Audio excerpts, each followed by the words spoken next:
My very first wish, it could be only one thing. That everyone would come home. That fueled my life for 12 years. There it goes. Until I finally wore out and abandoned my own hope. In exchange for the hope I'd abandoned, I began searching for the truth. Then, at the end of the truth, I was forced to see a brutal ruthlessness that I didn't need to know about. And as a result, I was faced with the true despair of knowing that no one would come home. That final hope, which I still felt attached to even after abandoning it, was crushed. The single truth. If only I didn't know that, I might still be able to hold on to that faint hope. But now...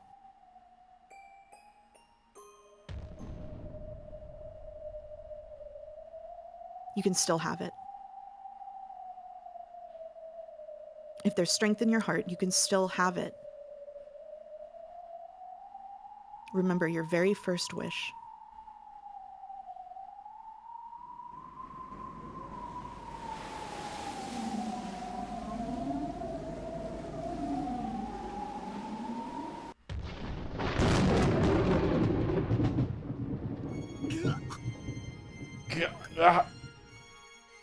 Battler was coughing. Impossible. His whole body had been pierced and he had been completely dead. For him to cough would be too much of a miracle to be possible. What? Why? Battler died, so why was he revived? Battler rose to his feet slowly. Though blood still dribbled from his mouth, his expression was fearless. However, Angie didn't stand up. She kept sitting, her head lowered. Well, that was a nice warm-up. Shall we get started, Burn Castell? Time for round 2. What in the... Why, my master? The dead can't revive? Impossible. Battler is dead. How can he revive? Oni-chan is alive. I've used the red truth. I've announced that Battler died, right? So why? How did he come back to life? Even if the whole world says he died, I'll be the one person in the world who believes Oni-chan is alive. And someday he'll come back to me. That's right. As long as you hold on to that hope, none of your miracles will ever be destroyed. How dare you stand before the Witch of Miracles and claim to understand them? Swallow them, grind them up, erase both siblings now. You can't erase us. Yeah. Even if the whole world refuses to accept it. Miracles will happen if we continue to believe.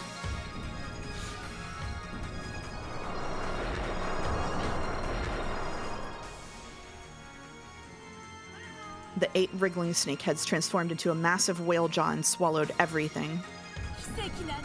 There will be no miracle. You can't open your heart to anyone who exists. So die! You're wrong. Everyone will protect me. The cruel whale of mystery that tried to swallow everything was gouged deeply by a massive wedge. This deeply pounded wedge could only be used by those who had talent and a deep love for mysteries. That trick's such a cliche! I read and got bored of that one ages ago. The woman who stood back to back with Battler launching stakes was very, very clearly... Beato? How? I announced your death with the red truth. Just what is this red truth of yours? The red truth is absolute, a perfect truth which no one can overturn no matter how hard they try. Even if the whole world gets together and denies the truth about my family, even if that's forced in front of my eyes as the single truth, I won't acknowledge it, after all. Angie slowly rose to her feet. Around her, the shapes of people slowly appeared, and they also rose to their feet. One after another, a whole crowd of them. Come on. They were Angie's family, her relatives, everyone from Rikenjima. That wasn't all. Everyone from the Golden Land and all of the illusions appeared, and following Angie's lead, they rose to their feet. Then all of them glared at Burn Castle. Even if the whole world denies my hope, I won't abandon it. I won't abandon my certain hope that everyone's alive. It's the friendless 9. Oh God. And I found something. I found how I'll live as a witch. Weren't you just a witch of the future? Just a powerless witch who could only shed tears of regret for the past. I'm the Golden Witch, Angie Beatrice. I am the Golden, the Endless, and the Witch of Resurrection. You found it, haven't you, Angie? Yeah. Thanks, One-chan. After all these long years, I finally found it. I always knew you'd be able to find it. Thanks, One-chan. I've understood what your last game was trying to show me. Disappear, stupid illusions. I can't accept something like this.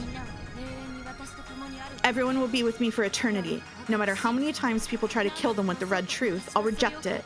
Everyone will be revived for me, no matter how many times it takes. I am Angie, Witch of Resurrection. Your red truth can't lay a finger on my world.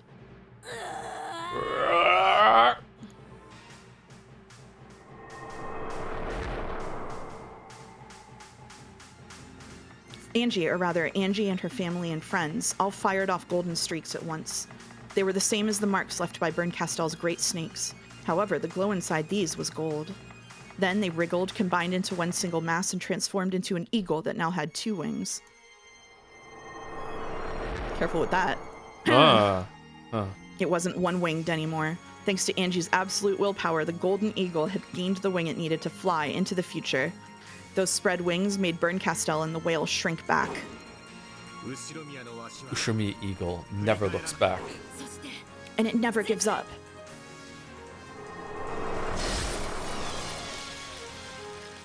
The golden eagle easily swallowed the blue whale with its wings, grinding it to bits. And it didn't let the whale's master escape either. It was now Bernkastel's turn to run. Bernkastel didn't fight the golden eagle. She couldn't. In this world of Angie's, where even the red truth couldn't hurt anyone, what sort of attack could affect her? She frantically ran this way and that, throwing one wedge of red truth after another at the Ushiromiya family. Ushiromiya Kinzo is dead. Ushiromiya Kraus is dead. Ushiromiya Natsuhi is dead. She repeated this over and over again, but no one fell down. Angie wouldn't accept it, so they couldn't pierce anyone. Is this sort of Endless 9 even possible? Even the red truth doesn't work. Just what is this gold truth? What kind of gold truth could defeat red truth? A believing heart. This is our consensus. Your red truth can't pierce any part of the truth that we all acknowledge and share. So long, Bernkastel. This time, it's really checkmate. I won't accept something like this. I won't!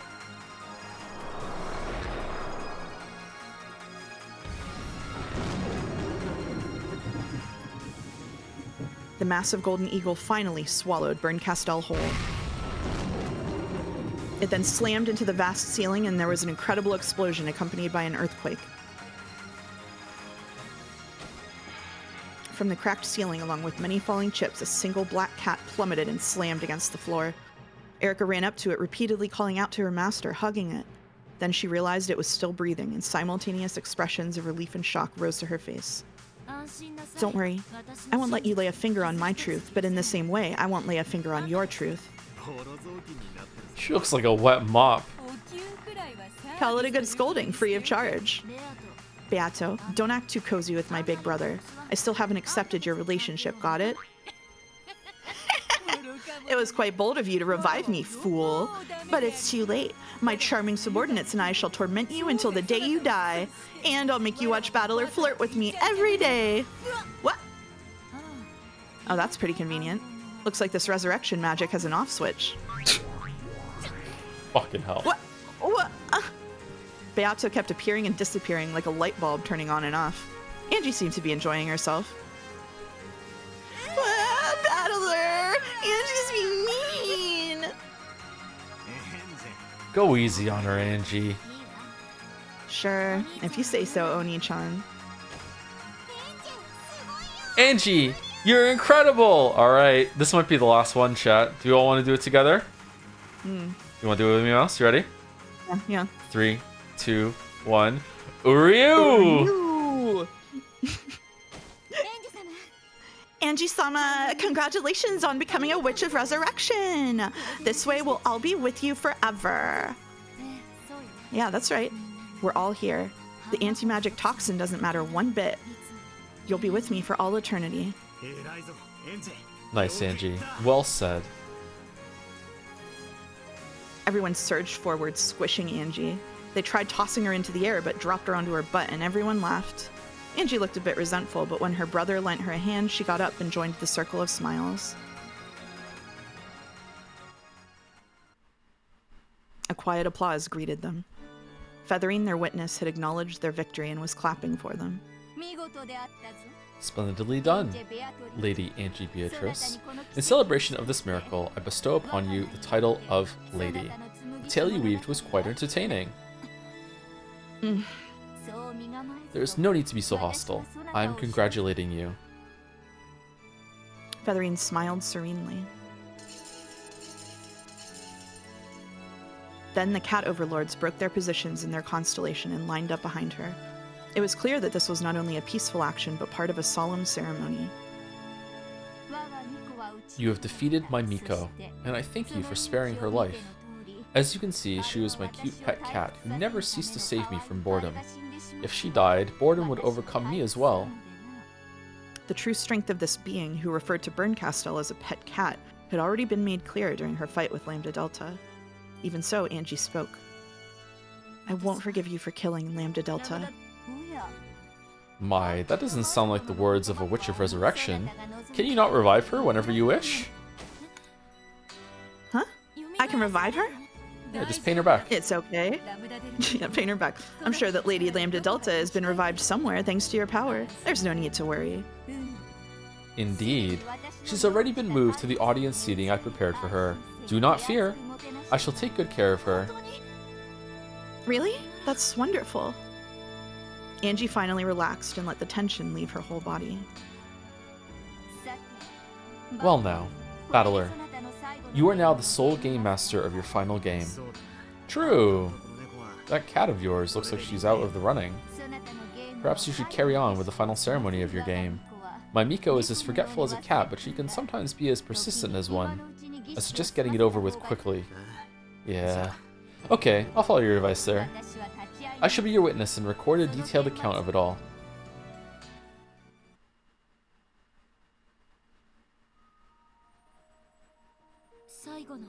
The final ceremony. So even this game is about to end. Whoa. Battler nodded silently. Then he stepped out from the crowd and motioned for Angie to follow him. As Angie passed by each member of the Ushiromiya family, they cheered her on, giving her words of encouragement. Oh, God. You okay? Do you want to take over narration? Yep. Yep, okay. Battler took out the golden key and handed it to Angie. Is that okay? Mm-hmm. Mm-hmm. It now had the same glint it had possessed when he had first given it to her.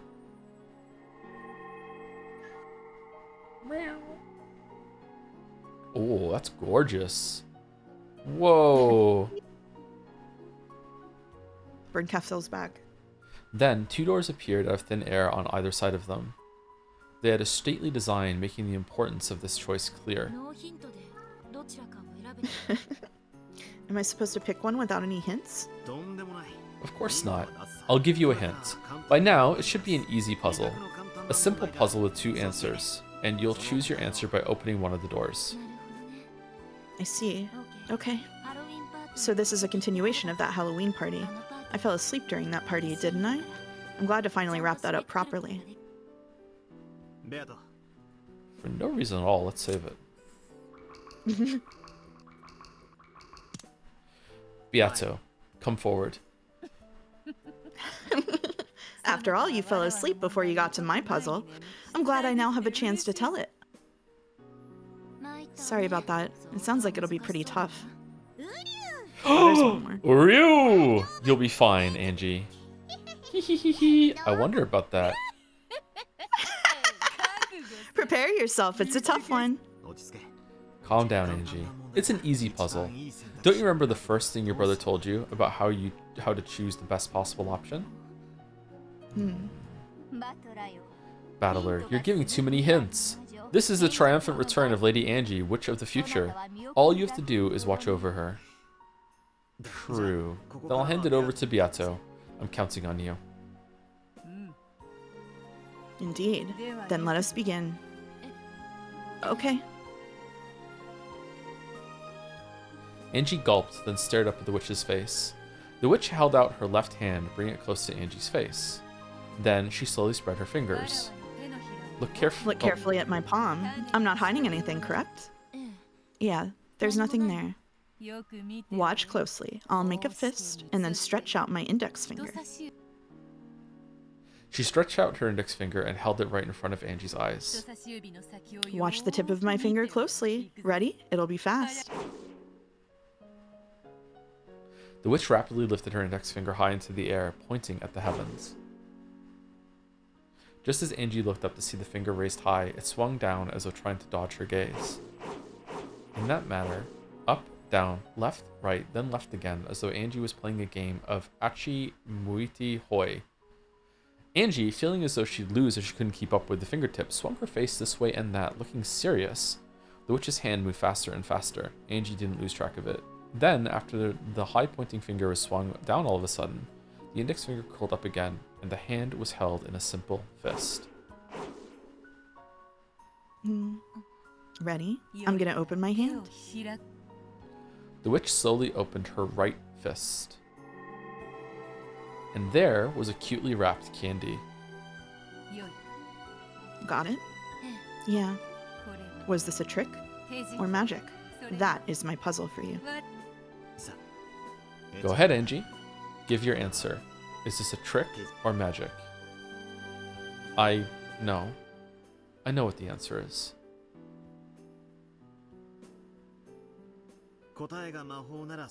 If your answer is magic, open this door. If it's trick, then open that door. I had already decided upon my answer. I am now DMing you the extra bonus voice assignments. The witch showed that her left hand was empty. She made a fist and waved her hand around. When she then opened her right fist, there was a candy there. Was this magic or a trick? Let me check. Okay. If you want to do both, I can tell you the best order to do it in. If you want to only do one, then let God guide you. Obviously, the right here choice is magic. So is it? So is one a lot longer than the other? Yes. Yeah. Okay. So what is the best option to see both so we can see all the content? I would say trick first and then magic after. Okay, let's do trick first, then magic then. But magic is the one I would, if I was only going to do one right now, I would go with magic. All right, let's go trick first, then magic. Okay.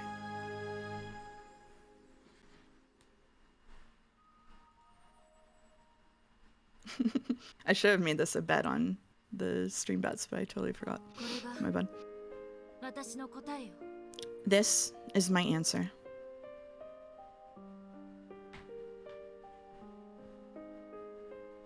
I walked over to the door that represented the answer I had chosen. Then, I put the golden key into the keyhole and turned to face everyone.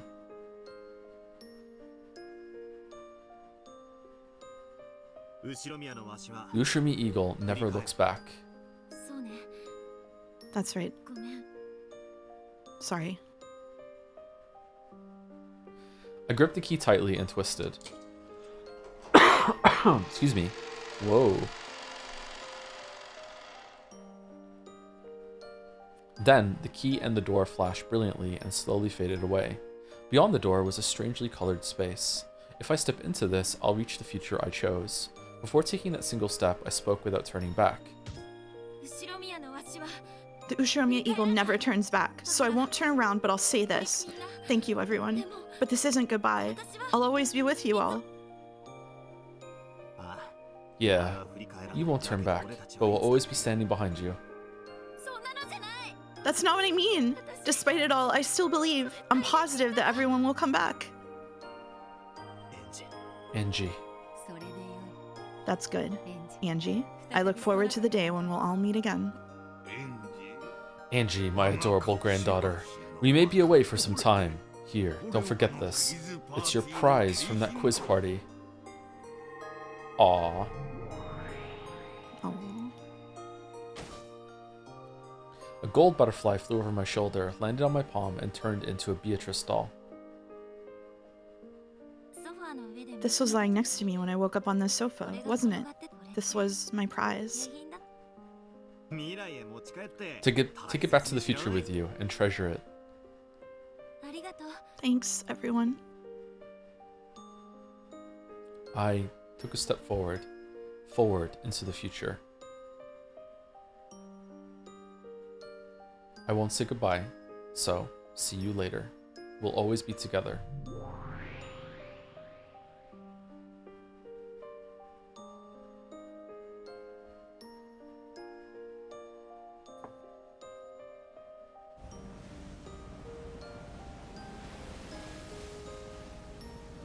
A strong wind blew through my hair.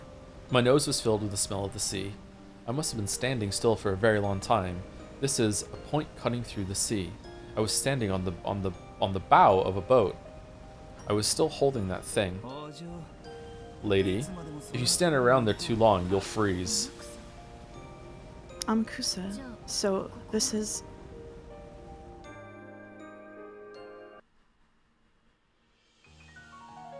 Captain Kawabata's face peered out at her. You can see it now. That's the old Ushiromiya family dock. Whoa, not even a trace of it left. I see. So I've come back here. It's been a really long daydream. No, a long and windy side trip.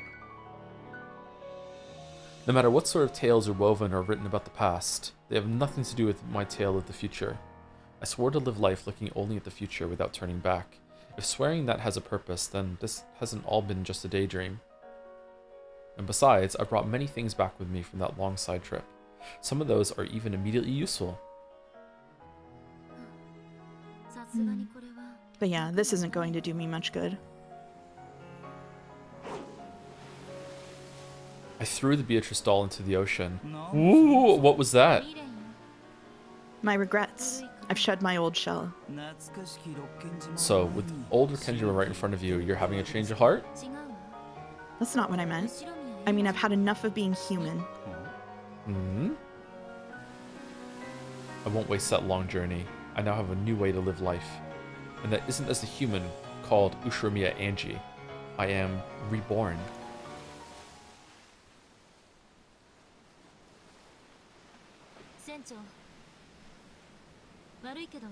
Captain? Sorry, but would you mind leaving for a second? Hmm? Sure, whatever you say. Captain Kawabata went down into the driver's area. What is it, lady? Why the troubled face? I feel like taking a step into a new life. You already have. True. If I could sell off all the Ushiromiya family wealth that's burdening me, maybe donating it to some charity, that would be a huge relief. Then I'd finally be able to escape from the shell called Ushiromiya Angie. Seems a waste of all that money. You could do anything you wanted with it. Who cares? My point is that I don't need it. That may be true. Then again, not everything that you'd be selling off belongs to you exclusively. For example... Are you talking about the Ushiromiya Group stock? That's right. They may be little more than scraps of paper to you, but doing something like that could shatter the whole company. I don't think my boss can bear to have that happen. Yeah, I know. It's like that for the Sumideras and President Okanogi alike. There are plenty of people who are in a tough spot because I can do as I please. There's no doubt that you're a VIP, Angie-san. Wouldn't it be better to chill out and hide away for now and just hold off on doing anything flashy? What would be the fastest and most convenient way to prevent this VIP from doing as she pleases, I wonder? Hey, that's a good question. Well, we could break up the drinks, tell each other our deepest secrets, and... Anyone could guess that the final destination of my journey is Rikkenjima, and right now Rikkenjima is completely uninhabited. There's no one there, no one to see or to hear. This is the perfect day for a closed room. Well, yeah, that may be true. The Sumidera family is chasing me. They even managed to barge into President Okanogi's building with perfect timing.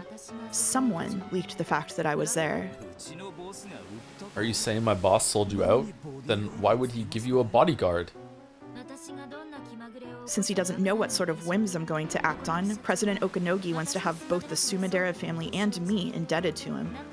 That way, he can sell information about me, let me slip away by a hair, and keep track of my whereabouts, putting both me and the Sumidera family in his debt while keeping a trump card in his hand. You're definitely overthinking things there. Amakusa wore a forced smile, trying to smooth things over. We can be sure that the Sumidera family is chasing me. My actions are being intentionally leaked to them. Then we'll bump into each other on Rikkenjima. I will be killed by them. After that, you will kill the Sumidera hitmen, and President Okanogi will have a trump card to use in negotiations with the Sumideras. If I die, the Ushiromiya group will be stable for the time being. Plus, they'll be able to draw the line with the Sumidera family. On the other side, the Sumidera family itself will be able to neatly do away with Aunt Kasumi, the leader of their overenthusiastic radical faction. Both sides will finish their bargaining with a draw, and everyone will be happy. Phew! That's a pretty interesting story you've thought up there. That golf bag you brought with you, I've had a look at what's inside. Are you planning to start a war or something with all those guns? But it had a sniper rifle in it. Would a bodyguard who's always by my side really need something like that? Well, you never know what might happen. Why would a bodyguard who works best when traveling light choose to abandon his position for a whole day to get a gun like that, and right before we leave for Rikkenjima? Lady, you're overthinking this, okay? When I reach Rikkenjima, you'll suggest that I go visit the place they died or something, getting me on my own. That's the bait. The bait to lure in Sumidera Kasumi and the others waiting for me on Rikkenjima. After that, you'll use that ridiculously huge gun to round them up. The end. Well, what's wrong with rounding them up? Isn't that what a guard's supposed to do? In addition to a cutting-edge sniper rifle, you also had a modern German submachine gun. German sub? Those are really handy. No matter how many people the Sumideras have, I could clean them all up, no trouble. There was one more. A handgun. Even though the sniper rifle and the submachine gun were the best in the newest models, the handgun alone was beat up and old-fashioned. See? Angie pulled the handgun out and pointed it at Amakusa. Cut it out. This isn't funny. A handgun is something you're always supposed to have on your person, right? So why would you go get a second handgun and such an unusually old one?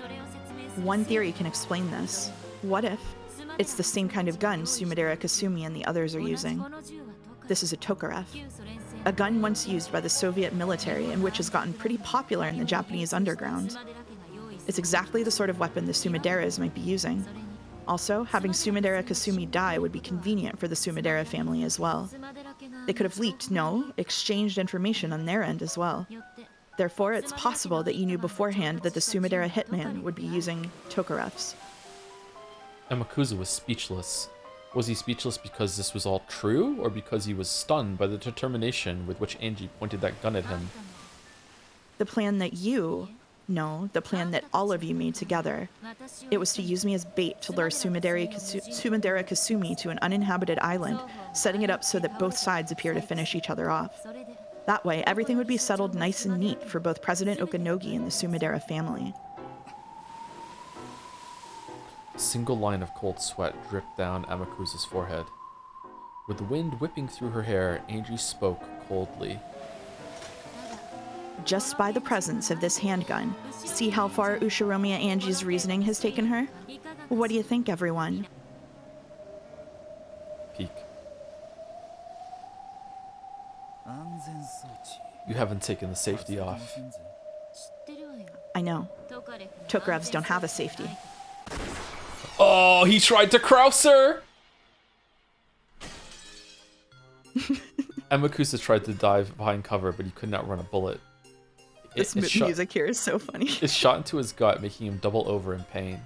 Angie, who knew that he had a gun hidden in his pocket, then eliminated his chances of a counterattack.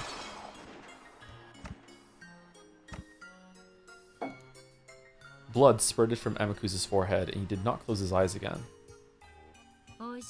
There's a perfect, certain way to confirm someone's death without a doctor, and it's the easiest one in the world. You! Kawabata stuck his head out, and his face went pale when he saw the gruesome scene on the deck. This time, Angie pointed the barrel of the gun at his forehead. Before we left, you said that you needed a bit more time to get the boat ready. However, if you've been bought, then we can say for sure that you were buying time so that Sumidera Kasumi could set up her ambush on Rikenjima. I have no idea what you're talking about. You're a cat box, inside of which is a Kawabata who has bought and betrayed me, and a Kawabata who hasn't betrayed me. Now then, how can I kill the one who betrayed me? Stop! Don't shoot! I just have to shoot the whole cat box to death. Oh, damn! Oh, I like this. This is good. Loves the trick ending. The boat's owner slumped over backwards and fell.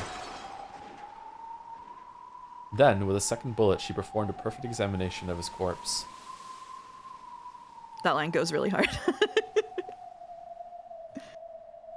She had survived. Surely she had survived the web-like conspiracy that had been wrapped around her so cleverly. Angie returned to the bow of the boat, faced the strong winds head-on, and peered into the future in front of her. Hope she knows how to sail a boat. Well, Erica seems to be one of her stakes now, so maybe Erica could teach her how to do it. The boat whose owner was gone headed toward the endless horizon, on and on in a straight line. She prayed that the truth she truly desired to reach lay before her. Then she heard the sound of clapping. The sound of clapping on a boat where Amakusa and the captain were no more. However, Angie didn't look surprised. She calmly and slowly turned around.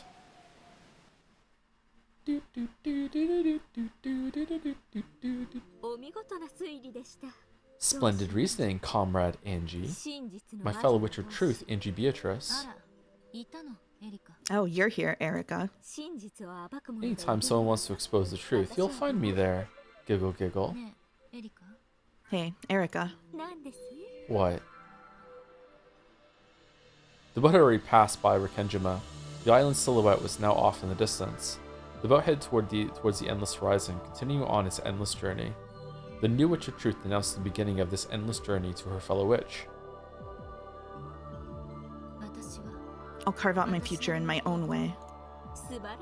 Sounds splendid. At the end, will there be a truth for me to find? Throw her off the boat. Not again! Just what sort of truth could you be looking for after all this?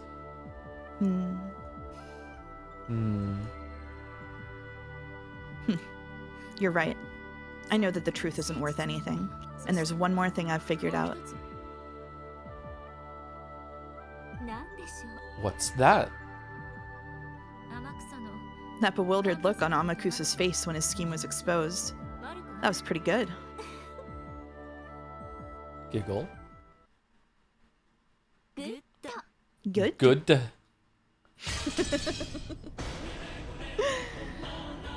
Damn. Okay, for the bad end, that's pretty good.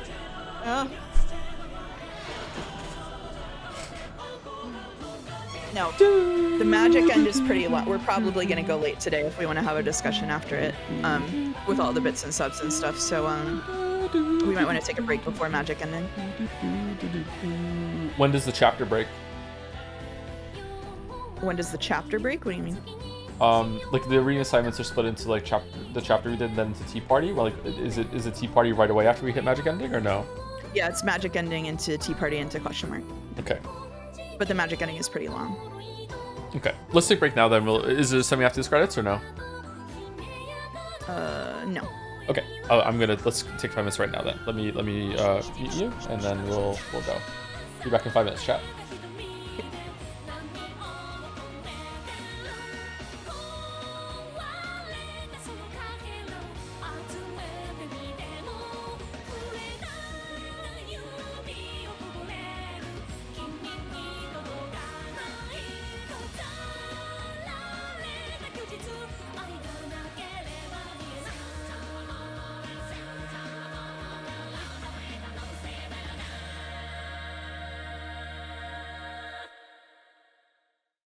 Okay, we're back. Hello, chat.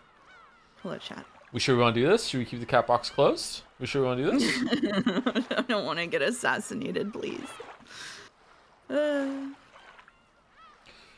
Okay, so before we get into it, let me say some thank yous. Thank you, Hey Why, for the bits. All right, let's do it one last time. Says Erica jumping from a building and swinging on a web. Thank you, Sigia, or this Igia, for the resub. Apologies if I'm going to be coughing or sound a little different, chat. Someone downstairs is cooking something, and it is irritating my throat big time. I thought they were smoking at first, but it's not. It's like it's some sort of some fish or something, and it's creeping up through the floorboards. I'll do my best. Thank you, Mouse, Jelly, Joe, and Jelly, for introducing me to one of my new favorite stories. What a journey it's all been. Thank you very much, this Sigia. So hopefully I'm saying your name right. There I go coughing.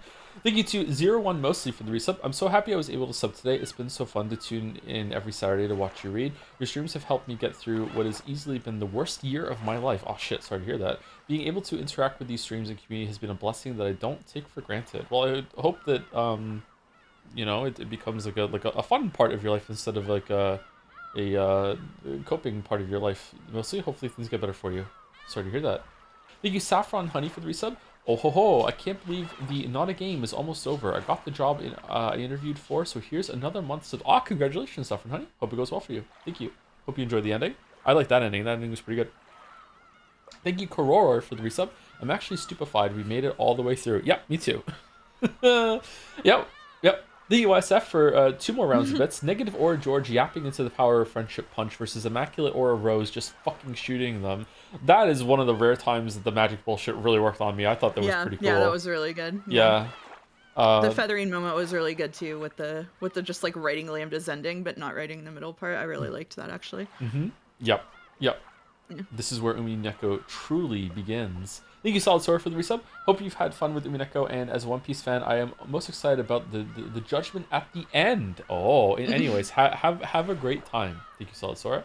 Thank you, Big Pat, for the resub too. One of Persona 3's biggest fans. Hi, Joe. You're far enough in now that I wanted to share the lore of me reading Umineko and logging it in Jad's, getting to the Evil Eyes Shannon scene in Umi 7, and realizing her and Canon were the same person, and getting so fucked off that I just went into Umi full and dropped the story completely. Did, yeah. He ended up picking it back up later. He was messaging me about it. Poor Big Pat. Umi Full was so devastated by this, by the way. They were all yelling at him. They're like, you can't be in here, you can't be in here, you have to finish it. And Big Pat was like, no, I don't need to. Damn. You hit your own mattress gate. Thank you, Robin in Flight, for the bits. Hey, Mouse and Jelly, couldn't miss the final stream, so checking in on work break. Replacing Jelly with a guest today is odd, and having it be Kinzo's scaly form is odder. But I respect your decision for the parallelism between... Parallelism? Am I saying that right?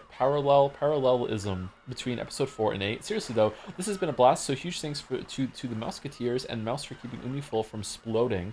I've made wonderful memories and friends their heart. Have a great stream, and see you again when the seagulls cry.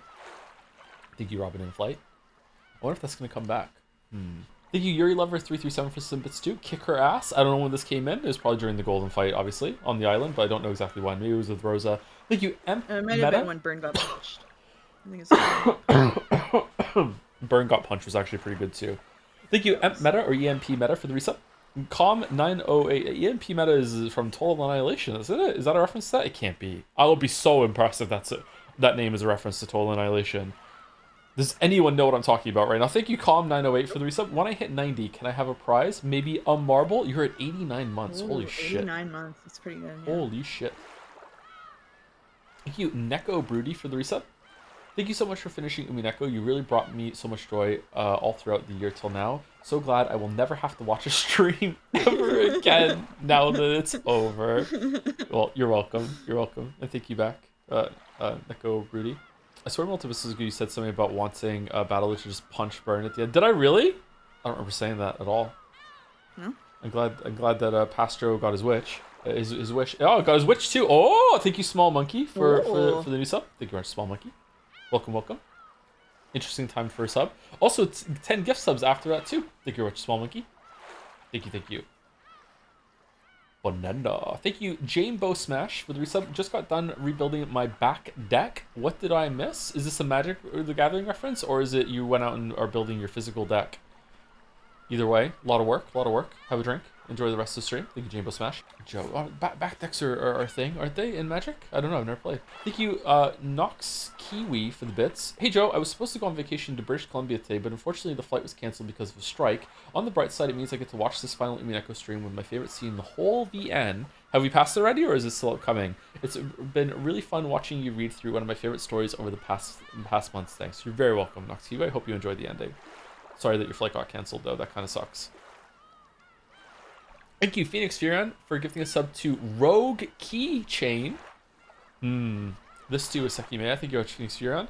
Thank you to Sir Kikak for the bits. I love the trick ending. It's like the cynical ending of a realistic early 2000s HBO show. Small Monkey also used some bits to say, hi, Toe and Mouse. This is the first time I have ever cried whilst consuming a media, and I'm crying a lot. I'm sure the 6 beers and 2 shots don't help, yeah, but it felt appropriate. I'm really grateful for what the showing you have created. It has meant a lot to me. Surely I will cry more tears, however, when the Seki Mea is finally over. It's so ass/peak. That's tomorrow. And Expedition 33 might be ending tomorrow, too. Oh, man. So many endings all in a row. Oh, man. Overwhelming. Thank you again very much. Thank you, Small Monkey. Hopefully you can get through this. Thank you, Mingaleg, for the bits too. Umidan, it was catching a lot of strays for bits, but honestly, sending all my love to it. Great chats. Thank you all. From what I hear, does catch a lot of strays. There's some good things in there. Also, it's gotten a lot better since we made Undercourt and did the great separation between stream chat and Umi full spoilers. I think it's mostly cool people left in there now. Mostly. Thank you, Nuclear Idiot, for the bits. This is the first time I've left a message like this, but I wanted to thank you, Mouse and Jelly, for this wonderful experience. It's been such a joy watching so many people engage with this work in such a thought-provoking way, thanks to all the effort you put into these streams. Special thanks to Jads. I've rarely had this much fun watching a community discuss, react, or joke around like this. I will miss this a lot, but I'm even happier. Sorry, it's getting to me a little bit. But I'm even happier I was able to see this to its conclusion. Yeah, Jads can be pretty good for discussing things ongoing while a lot of people are playing a game. Yeah. My favorite experience with Jads when it came to that was when we were all playing Baba Is You collectively. And we had like a channel set up, and we were giving people tiers of hints that weren't giving them the whole entire solution if they got stuck. Because no, it can be hard if you're ever stuck in a puzzle game. You can just Google the answer, but like, what if you just want to Google like a nudge in the right direction? Like, how the fuck do you do that? So Jads was helping, was pretty good with that. Yeah. And the last 4 on my list are Kever Clarung with some bits. This is where Umineko really begins. The prep time before the reread. I see. I do want to reread it. Yeah, I do want to reread it. Thank you, Pseudo Fossil, for the bits. It is I, the normal and reasonable chatter. Good job on Umineko, Mr. Joe. Thanks to Mouse to keeping Umi full as normal as possible. Thanks to Jelly for being the Morber. Normal men. Thank you very much. I love the normal and reasonable chatter. Normal one of my favorite Umi fullers. Yeah.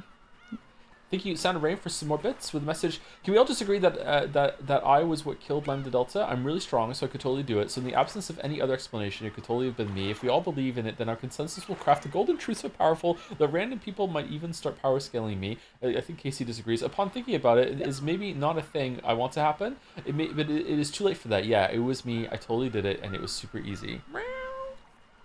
You gotta keep it under control during the magic ending, kiddo. You gotta lock in.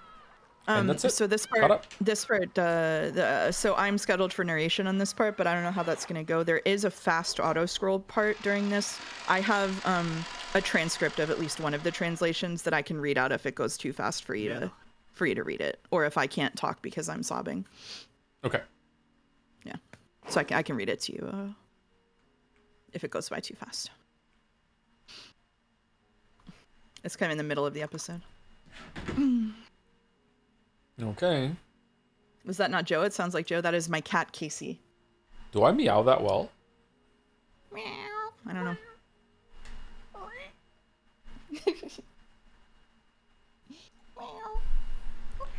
Magic.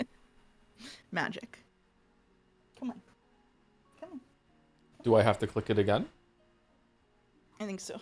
Or it just takes a bit.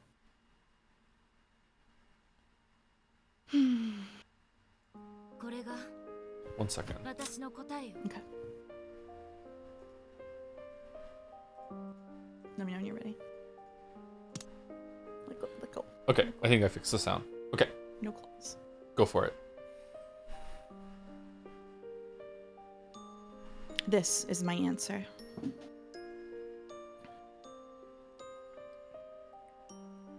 I walked over to the door that represented the answer I had chosen. Then I put the golden key into the keyhole and turned to face everyone.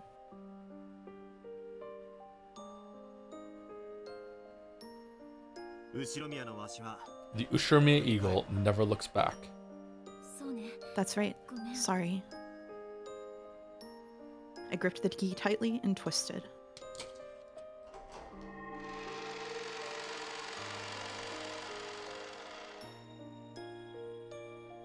Then the key in the door flashed brilliantly and slowly faded away. Beyond the door was a strangely colored space. If I step into this, I'll reach the future I chose. Before taking that single step, I spoke without turning back.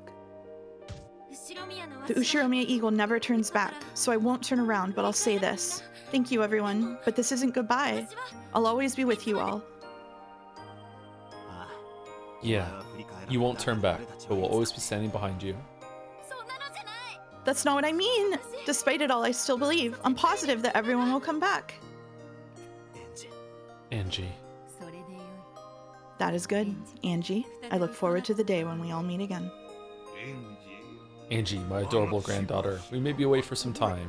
Here, don't forget this. It's your prize from that quiz party. So this is the same, right? Is the other side? Mm-hmm. Okay. It is.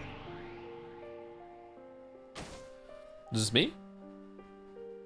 Oh, sorry. A gold butterfly flew over my shoulder, landed on my palm, and turned into a Beatrice doll. I was waiting for the stream to catch up because I don't have the Beatrice doll on my... I didn't remember Shit. the wording.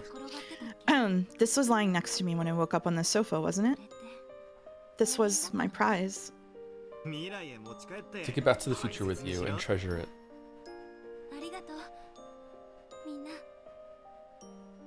Thanks, everyone. I took a step forward into the future. I won't say goodbye, so see you later. We'll always be together.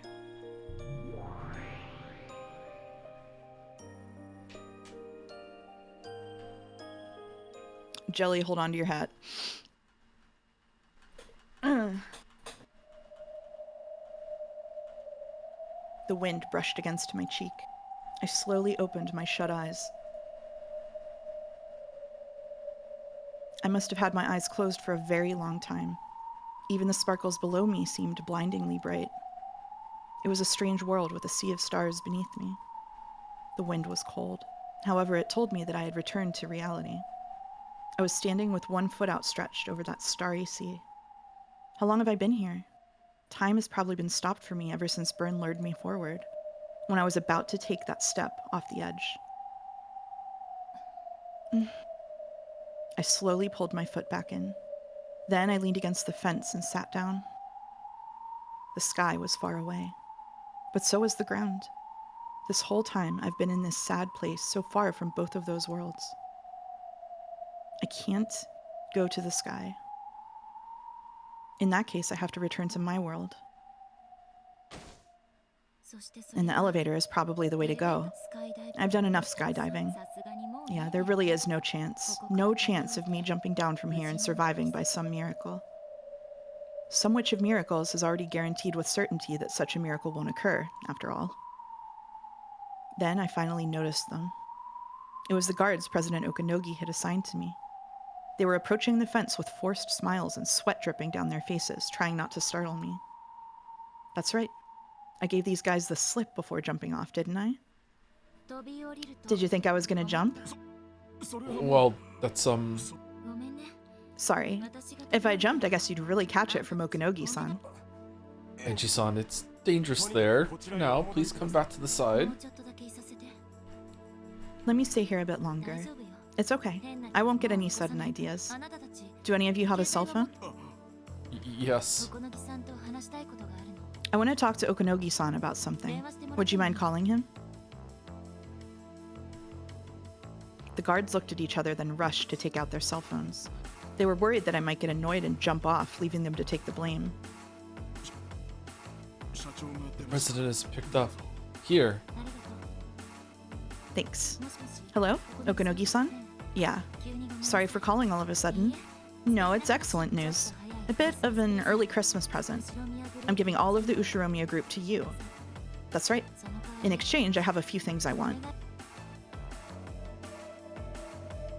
As she gazed down at the sea of stars spread out on the ground below her, Angie spoke. She spoke of how she would live from now on. Ushiromiya Angie's strange and mysterious adventure ends here. But my life will continue. After all, there's already something for me to do. I'm Angie Beatrice, Witch of Mariage Sorcière. Ushiromiya Angie just fell from here and died. I am the witch, Angie. I'll live as a witch.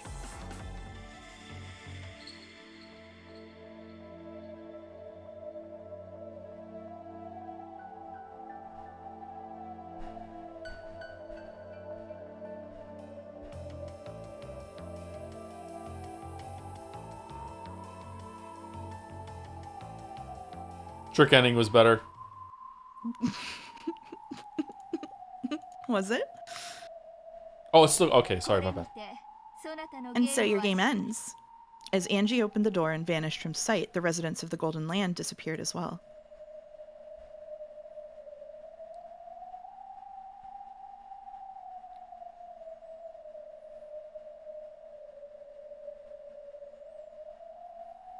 Afterward, only Battler could still be seen. He had now done everything he could for Angie. Close the door. Wasn't there some rule to be followed when closing this door? Yeah, that's right. The rule said that you needed 2 people to close it. Hey, Aunt Ava. I told you to stop talking to me like I'm an old lady. The 2 of them stood to the left and right of the door that Angie had vanished through. Angie, find happiness in your future. After all, we'll always be with you. Then the 2 of them held their hands out in front of them.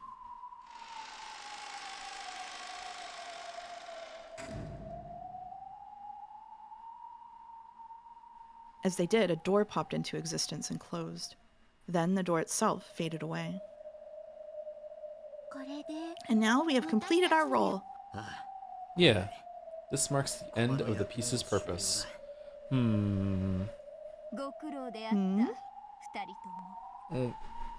I think more and more the Battler did survive, especially with how the stuff in Red that happened last time. So Ava, being these 2 the only ones to survive, they get to close the door that everyone else just went through. This seems to be on purpose. Yeah.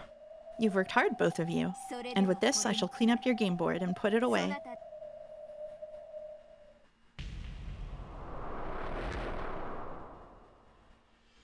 Slowly, the world melted. At a glance, it looked as though the city of books was starting to fall apart. But that wasn't it. Battler and Ava's world was being cut off from the city of books. The world broke apart bit by bit, and the ceiling would probably fall in soon. This is goodbye, Battler-kun. Yeah. See you later. And someday, I'll leave Angie in your hands, Aunt Ava. At least at the end, try calling me Ava, One-san, would you?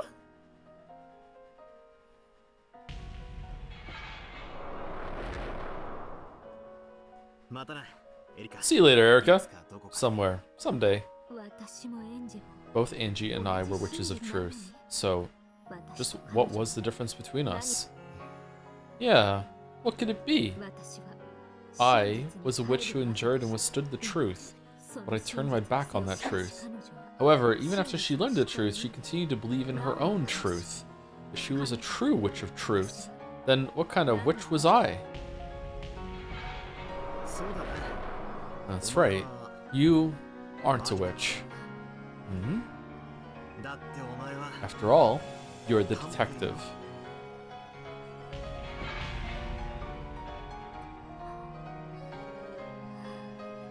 Good. I'd forgotten. We'll meet again someday.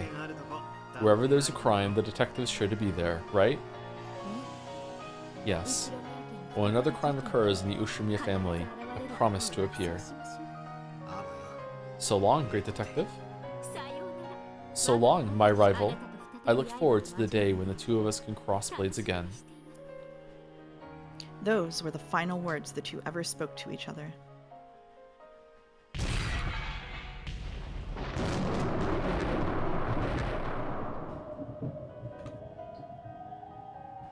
A terrible roar and a cloud of dust blew by, covering everything. And then everything vanished. Nothing remained. Battler and Ava were both gone. The city of books was wrapped in silence. It's all over. Yes. Great Lady Aurora. Take care of my pet cat. Now, I shall go too. There are some things that must be cleaned up in this world as well.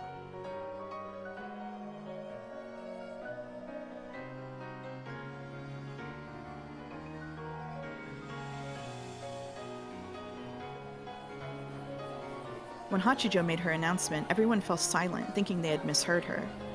Before too long, though, the crowd exploded with a shower of questions about what she meant by this. That's too cruel. You can't do that after dragging us along this far. Madam Hachijo, we have come from far and wide to see it, yes? How can you do this now? All of the goats. I will say it again. I've changed my mind. Ushiromiya Ava's diary will not be made public. A fraud. This is all a fraud. Was it really Ushiromiya Ava's diary? Are you sure it wasn't a fabrication you created?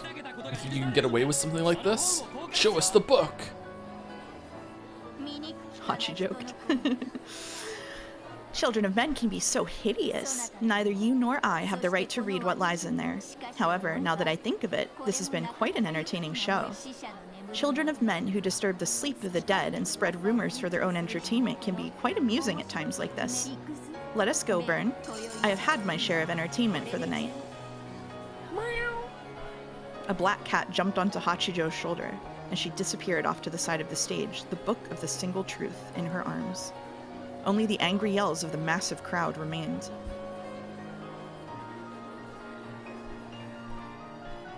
And so, the people began to lose interest in Ushiromiya Ava's diary, doubting whether it had even truly existed.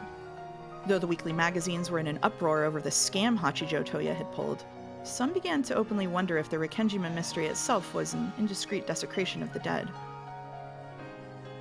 I don't think a little thing like this will allow Rikkenjima to rest in peace. However, it did create an atmosphere where people were slightly more hesitant to openly show interest in the Rikkenjima mystery. An unopened cat box is eternal until the manga comes out. Rikkenjima will probably never find peace. However, even so, compared to how it was before, life will surely be easier. Because, as the years pass, the dust will slowly pile up on it where it lies in the depths of oblivion. At the bottom of the deep sea known as the depths of oblivion, the cat box of the witches will probably get slowly buried as the years pass. Featherine threw a single golden rose into that sea, an offering to let the cat box rest in peace. With the tale of that golden rose, let us mark the end of this long story. In the darkness, there was a massive roar and an earthquake. When it passed, dawn began to rise over the endless night.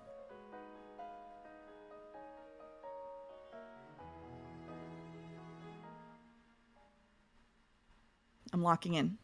Locking in. I'm locking in. I'm locking in. The third day, October 6th, 1986.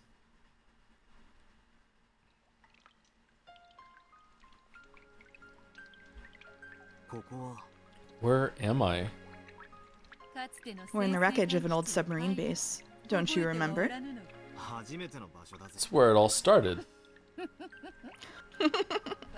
The place where we first met 2 generations ago. Sounds pretty romantic if you put it that way. This sounds kind of gross to me, actually, but okay. Battler and Beato could be seen in the ruins of Rikkenjima's underground submarine base. The cave's mouth opened to the sea, and the gentle sound of the waves drifted in along with the cries of the seagulls. It seemed that the typhoon, which had closed off the island for 2 days, had finally gotten bored and gone away. Beato went down to the shore and lifted up a large sheet. Beneath it was a motorboat. Of course, it wasn't from the time of the war, it was modern. Pile this up on the boat. Careful, it's heavy. Whoa, this is a gold ingot. I thought they all got buried. I thought something like this might happen, so I snuck this one out beforehand. The single heavy gold ingot was dropped into the boat. I'm not sure how much this is worth by itself, but it must be quite a lot. Have you ever driven a motorboat before? I have a lot of experience. Let me show you. You're joking, right? It's easy. I'll teach you. She wasn't used to this, but after several mistakes, Beato finally got the engine started. If you go out that way and hop from island to island, you'll see Nijima before too long. Then you can just land on a sandy beach. Aren't you coming? I cannot. I am the master of the Golden Land. I cannot leave this place. What's to be gained from staying? What's to be gained from going? Let's live. I cannot. I have already committed countless sins in countless worlds. The number of lives I have taken, the number of sins I have committed is far too great. But you haven't committed any sins in our world.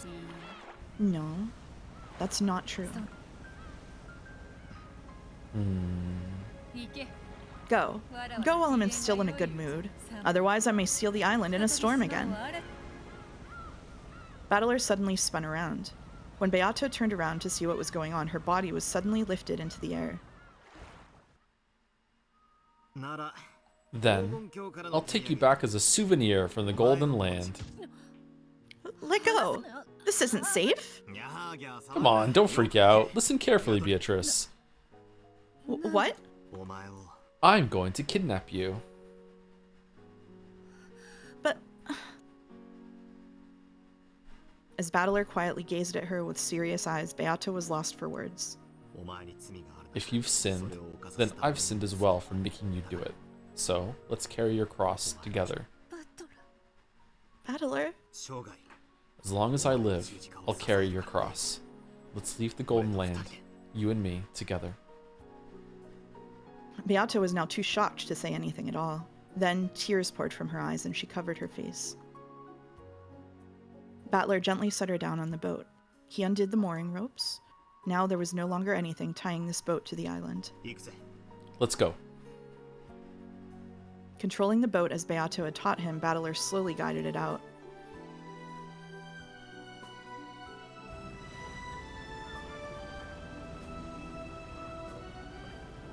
When they passed out of the dimly lit cavern, they were immediately struck by the bright rays of the sun and surrounded by a crowd of white seagulls. As the seagulls flew this way and that, the feathers they dropped in the water seemed to celebrate the boat's departure. The brilliant sunlight told them that they were now free of the island's curse. The sky, now freed from the seal of the typhoon, seemed too bright to be real. Feeling hot, Battler took off his jacket. It was swept away by the wind and danced through the sky. However, instead of panicking, Battler just smiled as he watched it go. Beato also watched it go. No, she watched the island go. Rikenjima and the Golden Land she had spent 1,000 years in. Will I be able to live? You will. You won't have a magical butler, but there's all sorts of useful stuff out there. There's no end to the things you couldn't find on Rikenjima. I'll show you what the world's like. Will I be able to live? Beata repeated the same words again. Battler knew what she meant. However, no matter what answer he gave, he wouldn't be able to resolve her problem now.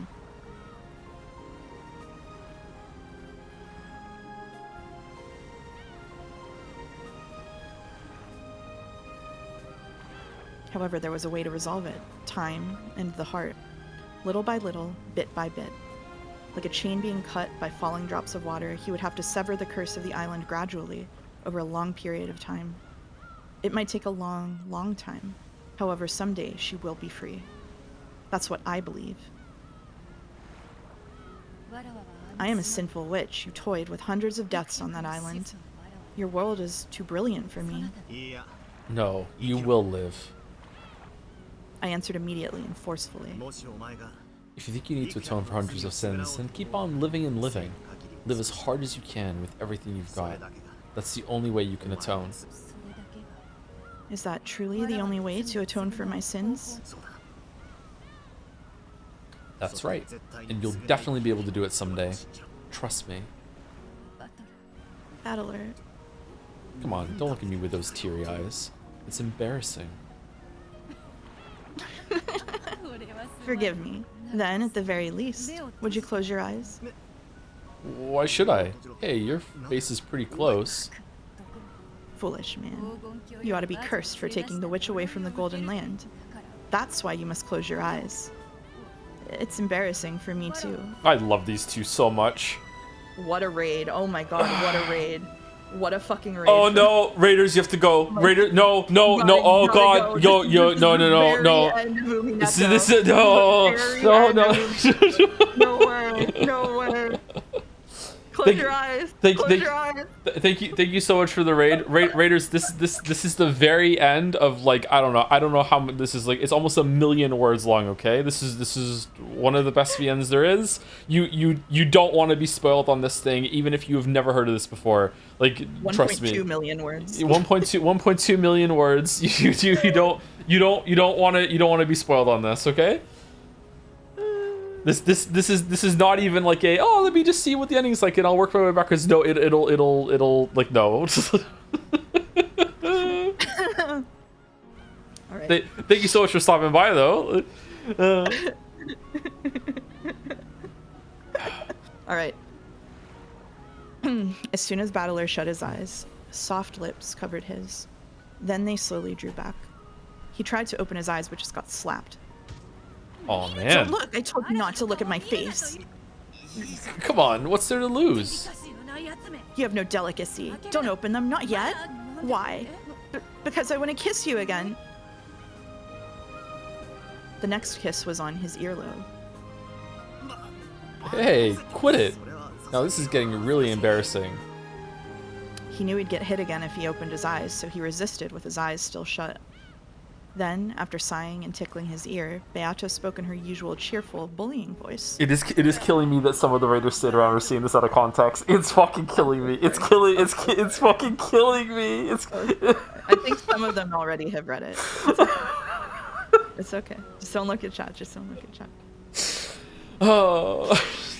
Sorry, Battler. I'm a terrible, atrocious witch. Yeah, I know. You're an evil, cruel witch. And so, I cannot atone for my sins. After all, I'm the sort of witch who can cackle over hundreds of deaths.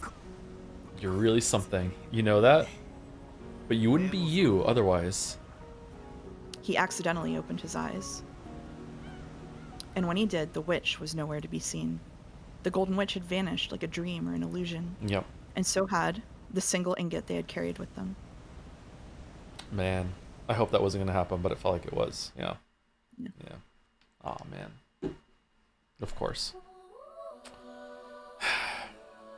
Battler jumped straight into the ocean, and so he made it in time. He made it in time to see the witch again. The witch looked up at Battler, a faint smile on her face. He couldn't hear any words, and yet he heard clearly. Didn't I tell you, Battler? I'm an atrocious witch, so I cannot atone for my sins. I cannot live. Battler desperately spoke back, however his words only floated out of his mouth as bubbles. As she sank into the inky blackness, Battler chased her with all his strength, and then his hand reached her.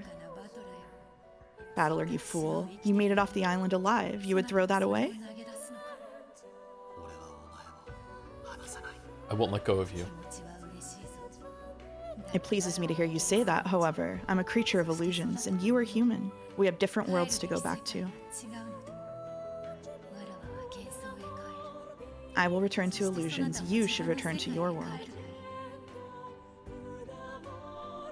All around them, it was getting darker and darker. The pressure increased, and their heads and ears began to throb. Battler's fingers began to slip, and then at last, their fingers separated. At once, Battler rose toward the world of light. The witch sank toward the world of darkness, torn by a powerful force. Seeing Battler's body rise toward the shining surface, the witch relaxed. So long, Battler, and thank you.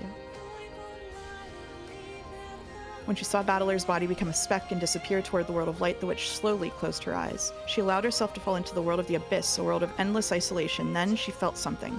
That was impossible. After all, Battler had already disappeared into the distance. But it was Battler. Battler had come after the witch. You think I'll let you get away? You're my golden witch. Battler, you fool. You fool. If falling into this abyss is what you desire, we'll fall with you. If that is the world of nothingness, then let us disappear together. But until the very last moment, you will be mine. The two hugged each other tightly. Fate didn't try to tear them apart again. And so the two became one and sank into the abyss together. Then in that... Oh, that's you. Then, in that pitch black world where nothing could be seen, something sparkled, a warm, golden sparkle. It was a golden rose. It floated down into a world covered with immaculate white sand. Half buried in that sand was a small box.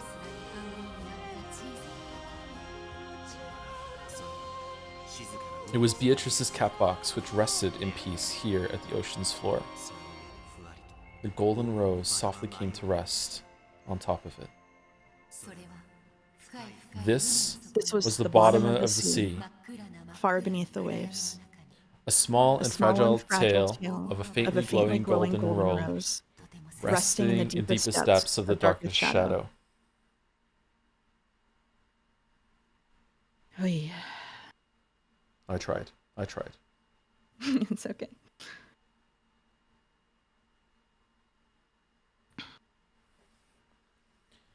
$1998.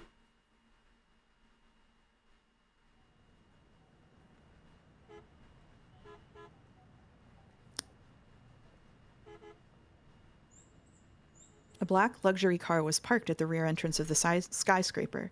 Men wearing suits were packing a heavy-looking attaché case into its trunk. Let me handle all the rest. We'll take care of all the complicated details. I'm counting on you. Aunt Ava trusted you more than anyone, so I'm sure she's glad this is all in your hands now. Out of the building came Angie and President Okanogi. Angie's expression was peaceful.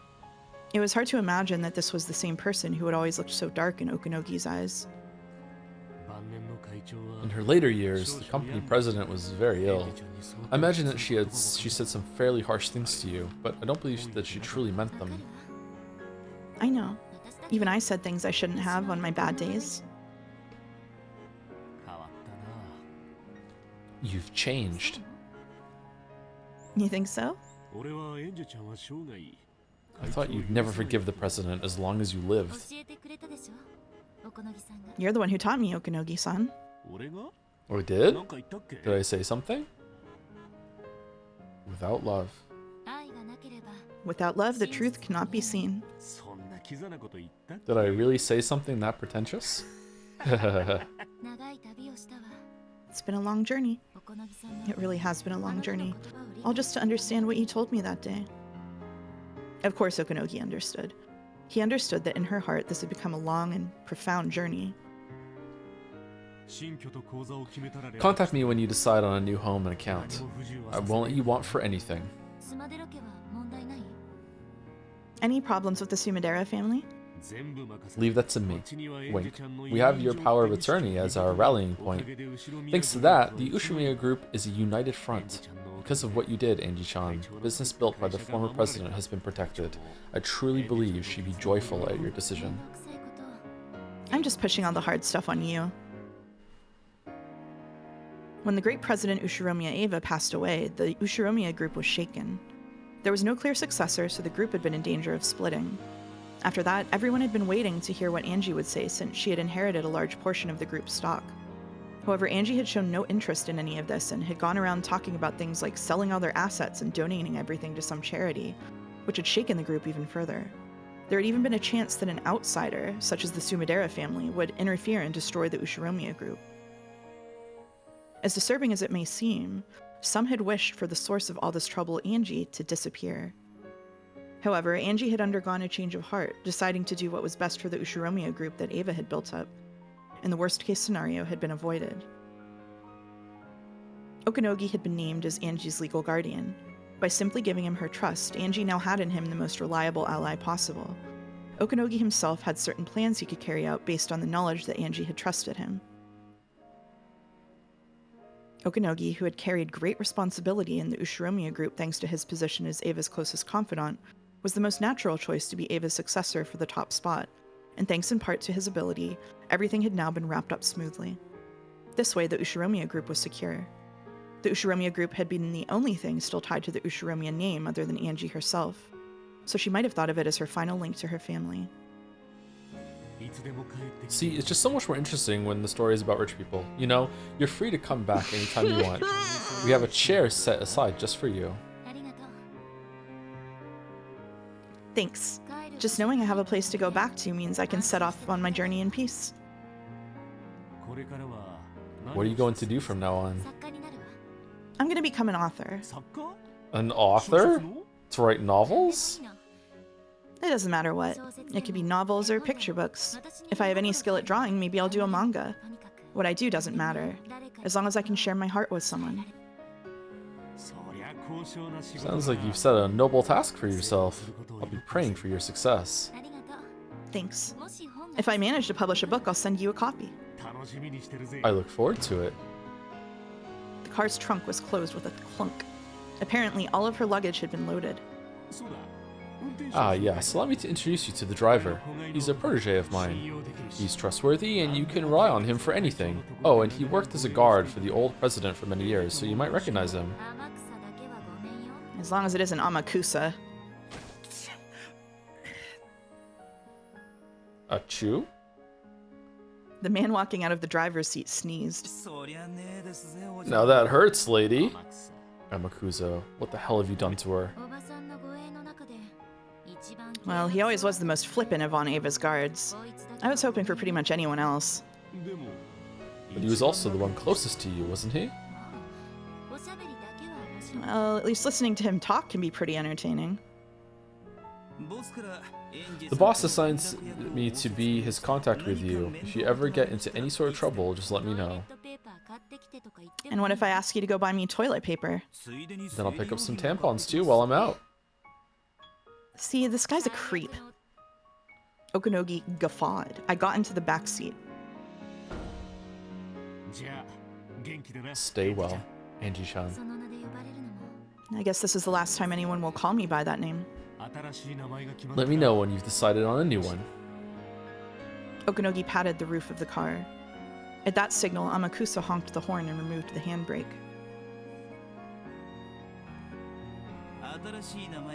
So, until you decide on a new name, I guess I'll be calling you Lady. That's fine for now. Okay. Where are we going? North? South? Any recommendations? Why don't we try leaving the main island? I'd suggest Hokkaido. Huge meadows, giant clouds, a novelist writing stories in a log cabin. Sounds awesome. Great, let's head south. I was planning to do the opposite of whatever you said anyway. That's pretty harsh. I'd like to go someplace hot, a town with a view of the sea. Oh, come to Moncton. Angie closed her eyes. Things have been pretty crazy lately and she was tired.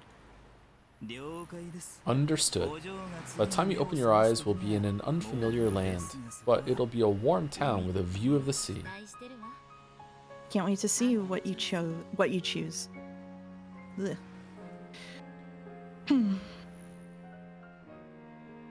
It turns out Moncton was Angie City all along. Oh no. Oh no. The car got onto the freeway. It was surrounded by the great river of cars heading east and west.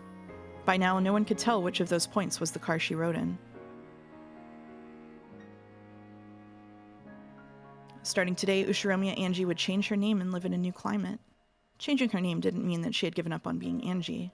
This was Angie Beatrice's mission. I am Angie Beatrice, the golden and endless witch of resurrection, a witch of mariage sorcière, the final witch who is still alive in the future called 1998.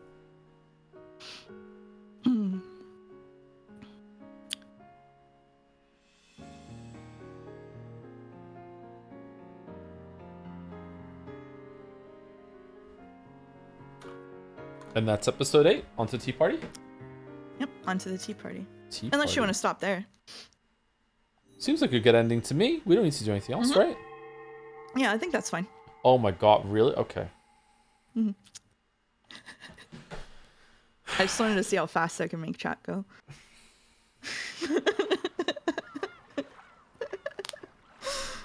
Okay. Well, that's all I agreed to stream. We could just go on Discord and I'll just stream the rest to you, right? Oh, that would be awesome. Oh shit, wrong one. Fuck.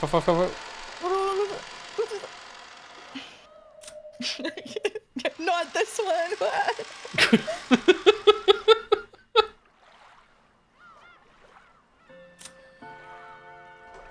There we go.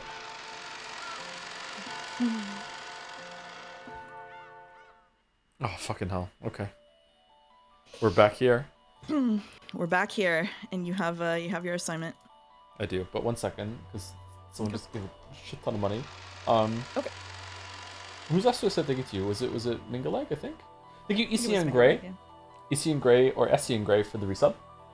It was magic. It has to be, right, chat? Thank you for the Umineko streams, Joe and Mouse. These streams got me through a lot of bad stuff at the beginning of the year. Enjoyed it quite a lot. You're very welcome, ECN Gray. Thank you. Thank you. Hope you like the ending. Thank you, RT, for the raids. Thank you again, RT.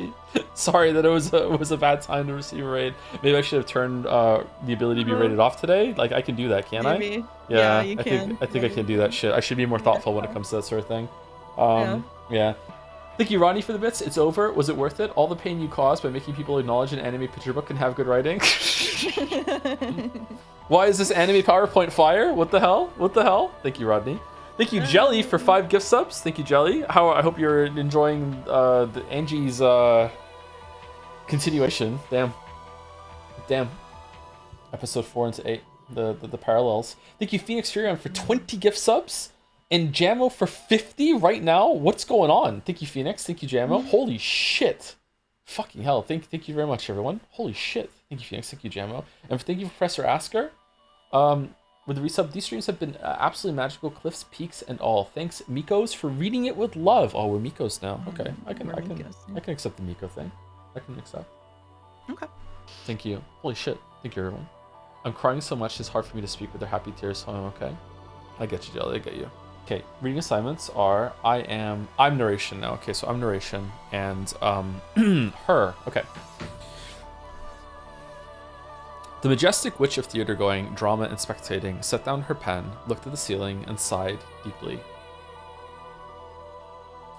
The desk was covered with a scattered mountain of paper covered with writing. Words were packed onto the pages in a thin, high information density language that only the great ones could read. Each letter of this language carried the same amount of information as several books in the human world. These letters filled every inch of this huge pile of paper. Surely she had written out every little detail of some world. Yes, I've written it all. Though to be accurate, I have not truly written it all. She stood up, sat down in her favorite rocking chair, and rocked peacefully for a while. How far must one write before they can say they've written it all? That is what has bothered me in all my years of writing. The adventures of humans can be very interesting as a tale. However, even I still don't know when that adventure stops being an adventure. My old friend, who is now gone, once said that a human's life is an adventure from beginning to end, so there's never a correct time to set down one's pen. I do not agree. I think one must put away the pen at some point. I believe one should write a tale to an appropriate point, then leave the aftertaste and opinions to the minds of the spectators. In short, Sumardi, the tale must be put inside a cat box at the appropriate time. The cat box has been the subject of this long tale. So is it not better to refrain from writing its demise? To instead put it in the cat box and leave it there? Featherine spoke to no one inside the empty study. Of course, no one commented on her words. However, Featherine seemed to hear something. She nodded and grinned contentedly. Yes, I know. I will write a bit further, then lay down my pen. Then it will be time for us to say our goodbyes. Featherine held up a finger and spun it around, a signal that she wanted to darken the room. The lights in the study dimmed. Would you mind letting me rest for a while? During that time, my cat, or rather, my Miko, will entertain you.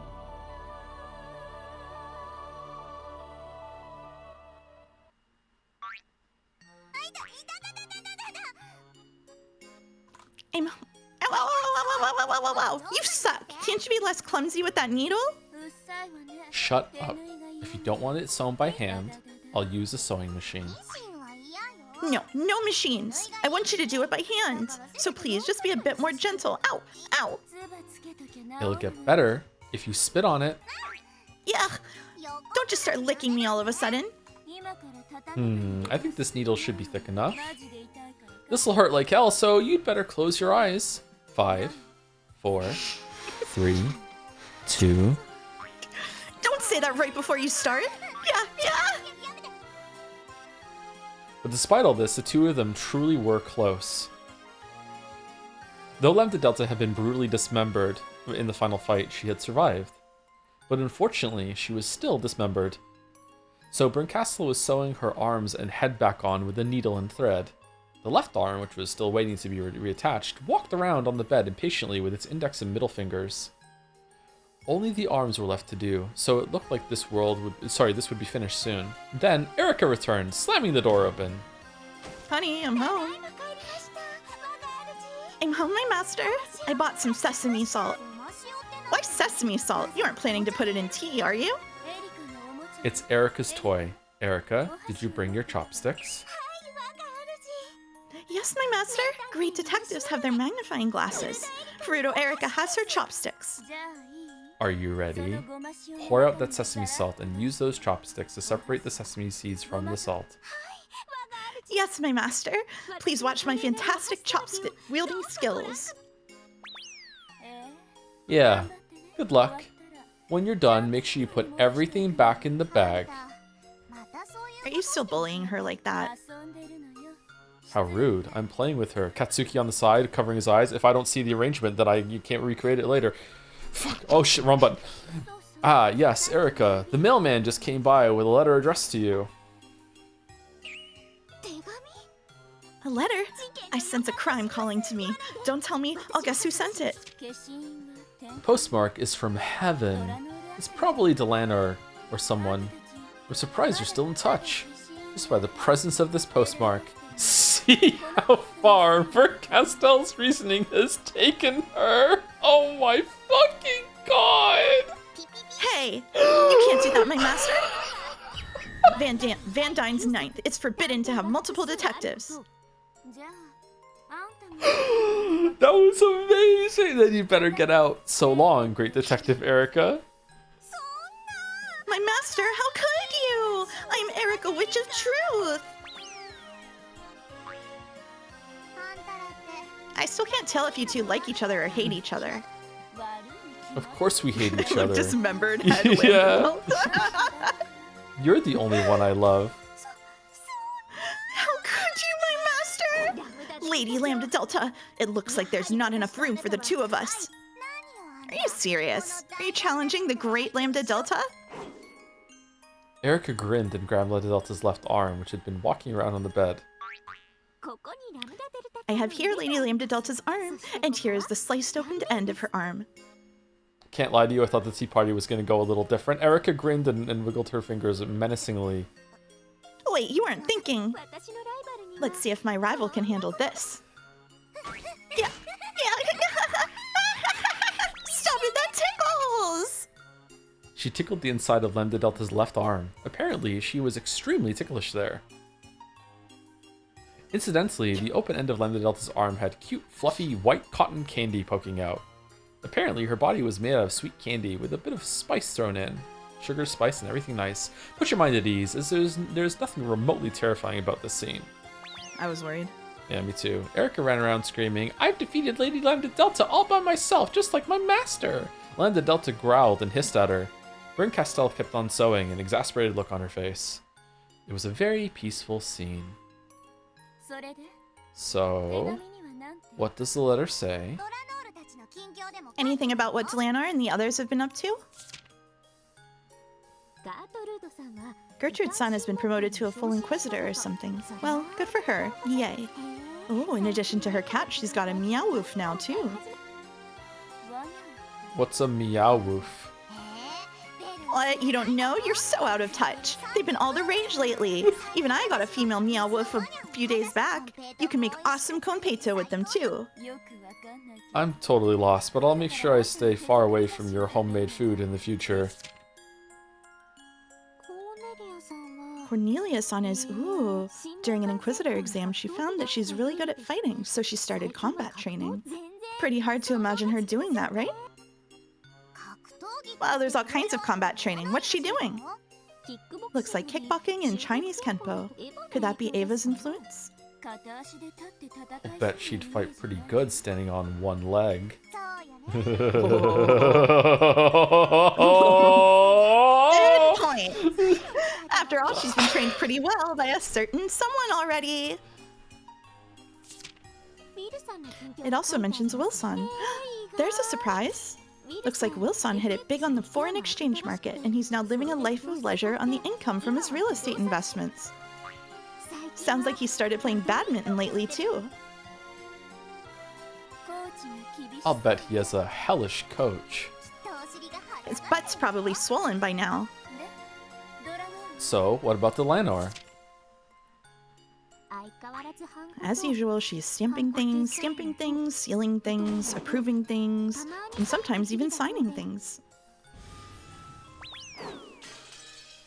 She humbly asks us to stir up a crime in her district, since she would get assigned to it personally. Well, why don't we? Crime sounds fun. They say crimes occur wherever the detective goes. One of these days, if I feel like it, I might drop by to bully her. And there's also something here about the Chester Sister Corps. Wait, I don't want to hear it all at once. You've got to pause a bit for dramatic effect. Okay, that'll do it. Oh, I finally grew my right arm back. Do the left one now, please. Let's have some tea first. Erica, bring in a can of black tea and a pot of dried plums. Yes, my master. With this particular journey over and done with, the Voyager witches rested their wings. It was also that they could leave on a new journey in search of the next fragment. A short break between trips, backdropped by the pleasant scent of black tea.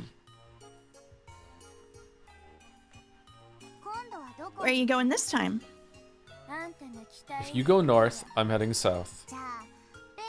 Then if you go east, I'm heading west. I hope we can find another charming tale like this one. Next time, I hope you aren't playing the villain again, Burn. You do? Being the bad guy was pretty fun. I wonder what kind of tale we'll find next. And what kind of tale we'll next meet in? To a pair of lovers, the Sea of Fragments is tiny. Children of Paradise. The Sea of Fragments is pretty huge. Ghost in the Shell. We'll meet again when something else cries. Sounds good. Let's do that. We will meet again when something else cries.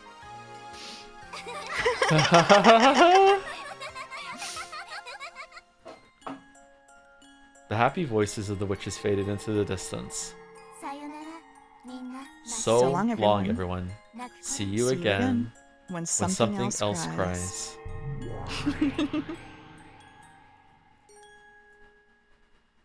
They had to send them off somehow, you know? Yeah, that's fine. All right, lock in.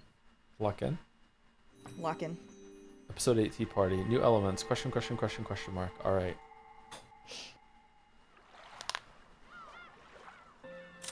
Okay, so I don't want to know exactly. Is this longer than an hour? This is not longer than an hour. It's not longer than an hour? Is it longer than 45 minutes? It is probably about 45 minutes. Okay, I am going to I'm going to go pee because I do not want to have to interrupt this. So I will be back. Okay. Like, I'm not full break. I'm not going to mute the microphone. So I'll be back like as soon as possible. Hi, Mouse. Oh, can you hear me? Wait, can you still hear me? Unmuted. Hey, chat. How you hanging in there? I assigned Joe narration this chapter too because this one I am going to cry during, and I'm not going to be able to read, so I've planned ahead.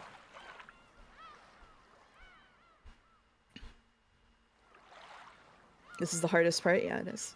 Yeah, it is. When the mouse cries. Mouse, reveal your thoughts to us so far. You gotta wait till it's over. You gotta wait till it's over. 500 raiders stuck around? Oh my god. I hope there are 500 people who read Umineko. You know what?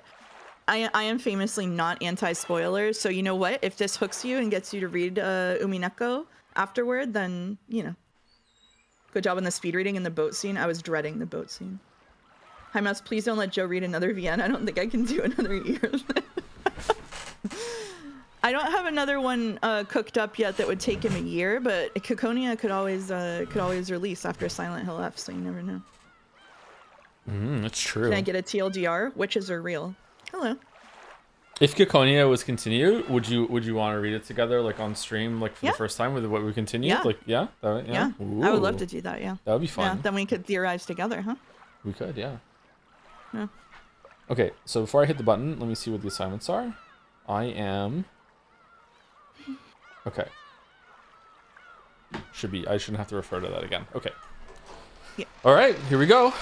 The last bit of Umineko. There it is. Fucking hell. Okay. Yep. Decades later.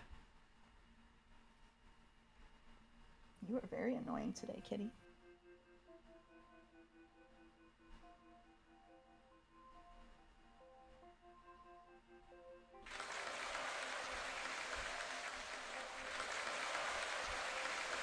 Oh, wait, in chat. Hey, I was the one who took a crochet joms to the Umi house and I got married today. I guess it's fate. Thanks for doing this. Congratulations. Congratulations. And you're here on the stream. Just checking in. Just checking in.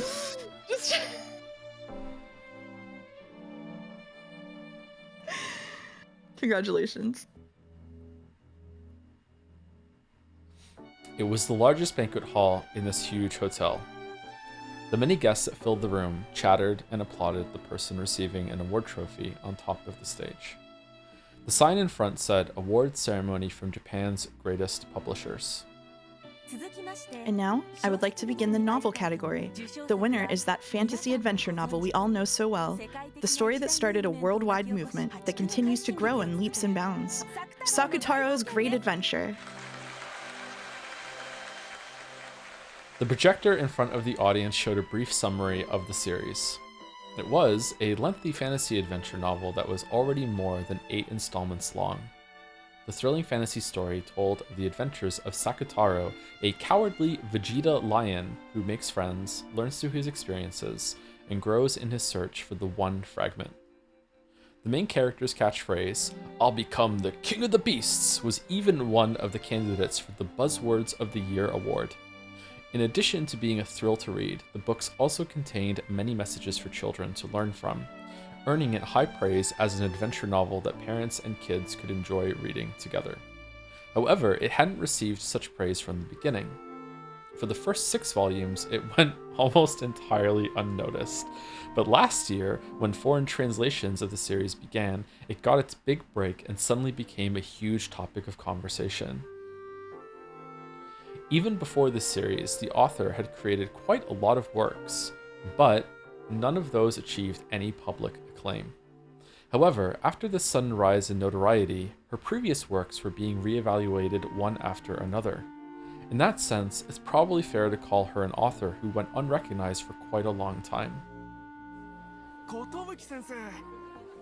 Miss Kotobuki, congratulations on your award. Your latest, Sakutaru Goes to the Witch's Island, was truly an excellent read. Publishing company executives repeatedly showered her with praise. Sakutaro's Great Adventure. The author's name was Kotobuki Yukari. Nearly all of her royalties were sent to a fund to support needy children, and she herself had served as the director at several protective institutions. Some envious people tried to call this fake charity, but the more that people learned about her, the more those voices withered and died away. Kotobuki Yukari. By now, that name rang loud and clear across Japan. She sat in a chair, cheerfully chatting with the people who came to greet her. Last year, she was diagnosed with the initial stages of cancer, and after the surgery, her physical strength dropped sharply.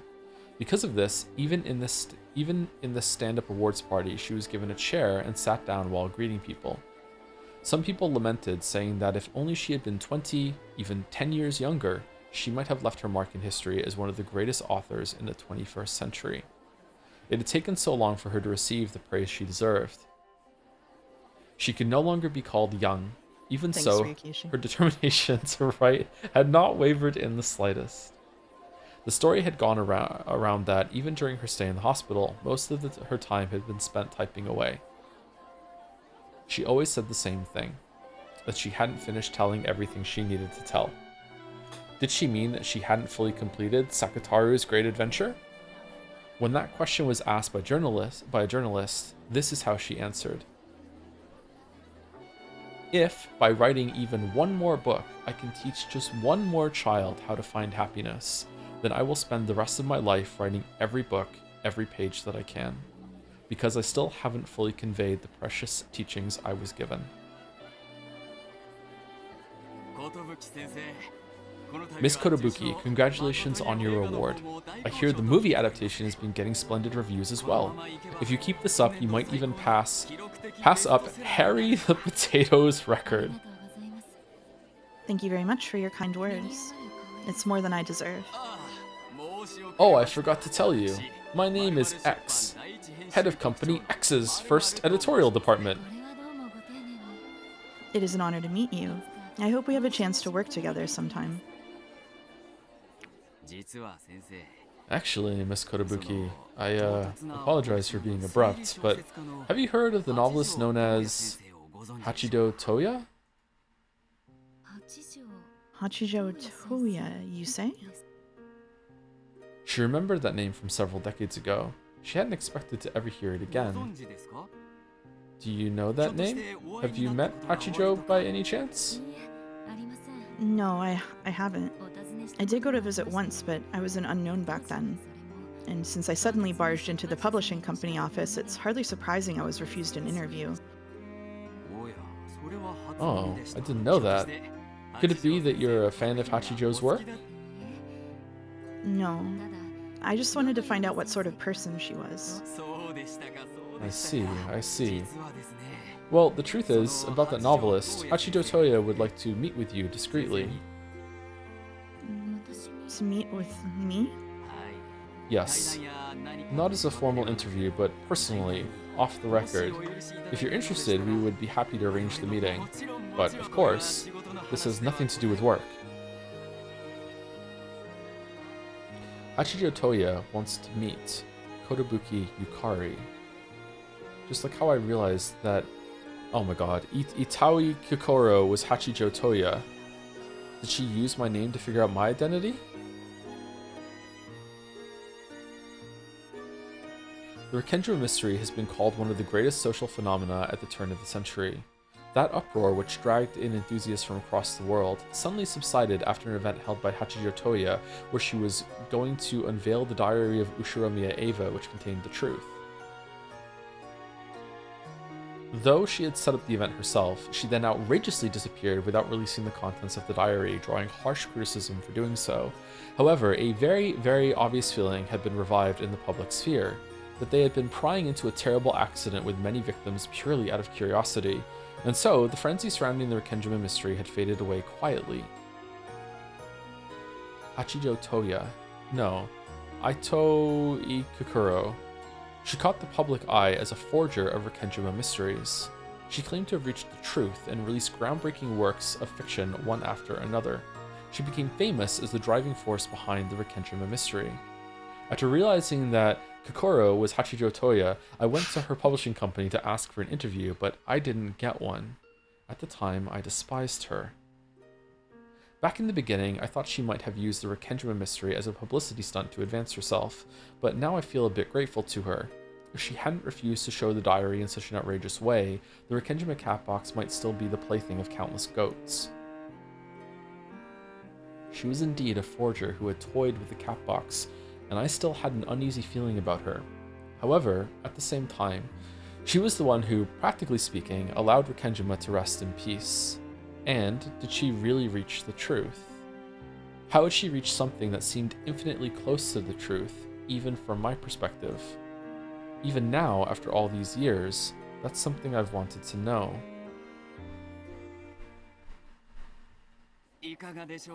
What do you think, Miss Kotobuki? Of course, this is not an urgent request. I was told to tell you to take your time in making your decision if you wish. I understand. Does Hachijo Toya live near the city? I was told that a meeting near here would be satisfactory at any time. I see. In that case, can I ask you to arrange a meeting for us in a quiet coffee shop next Sunday? Yes, as you wish. Thank you. Thank you very much. I believe Hachijo will be delighted as well. I have one condition. Yes, whatever you say. I'm not going to discuss business, so please refrain from sending anyone from the editing department.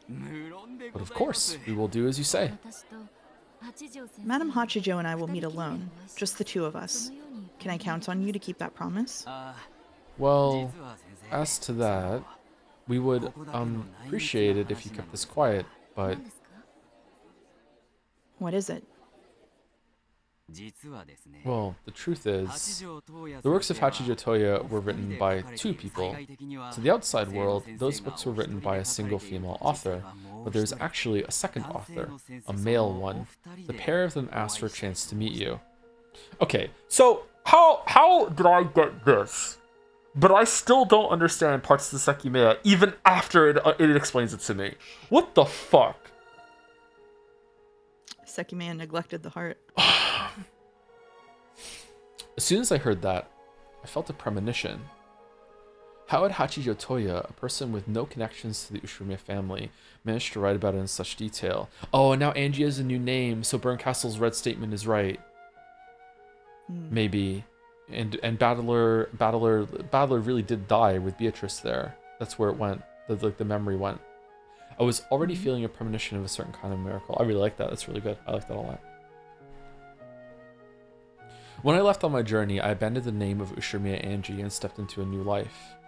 By now, things had settled down, but when the Sumidera family was still a threat, I wanted to distance myself from that name. Thanks to that, no one was able to get in touch with the new me anymore. However, now that Sakataro's adventure has caught the public eye this year and made the name of Kotobuki Yukari famous, maybe it finally reached his ears. I used to play with a lion stuffed animal called Sakataro along with Maria One-chan. If those who knew this connected the name Sakataro with my name, then it's only natural that they'd figure out who I was. The number of people who would be able to recognize me from that was very, very small. This person was also well versed in detective novels and a man. I could only think of one person who matched. After all, I knew just how many detective novels he had piled up in his room from the time when his effects were gone through.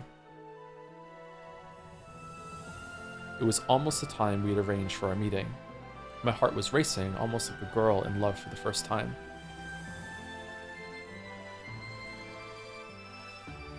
At the very instant that the arranged time came, I heard the sound of the chime on the door, and they appeared. It was a man sitting on a wheelchair and a woman pushing him. My eyes immediately fixed on the man in the wheelchair, and right away I saw the traces that remained on his face. There is no doubt about it. He's my brother. My brother, Ushiromiya Battler. When our eyes met, he gave a little bow. I hurried to my feet and bowed back.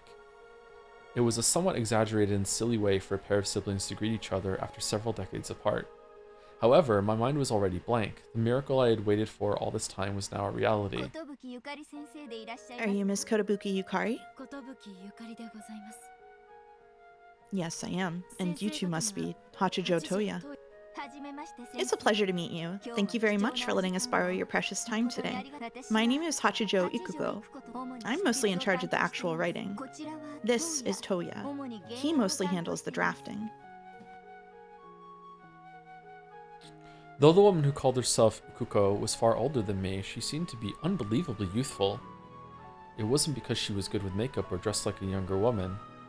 It feels strange to say it. There was a strange mystique about her, as though she was immortal and never aging, and ate a lot of duck heart. Then I quickly remembered that she had introduced my brother as Toya.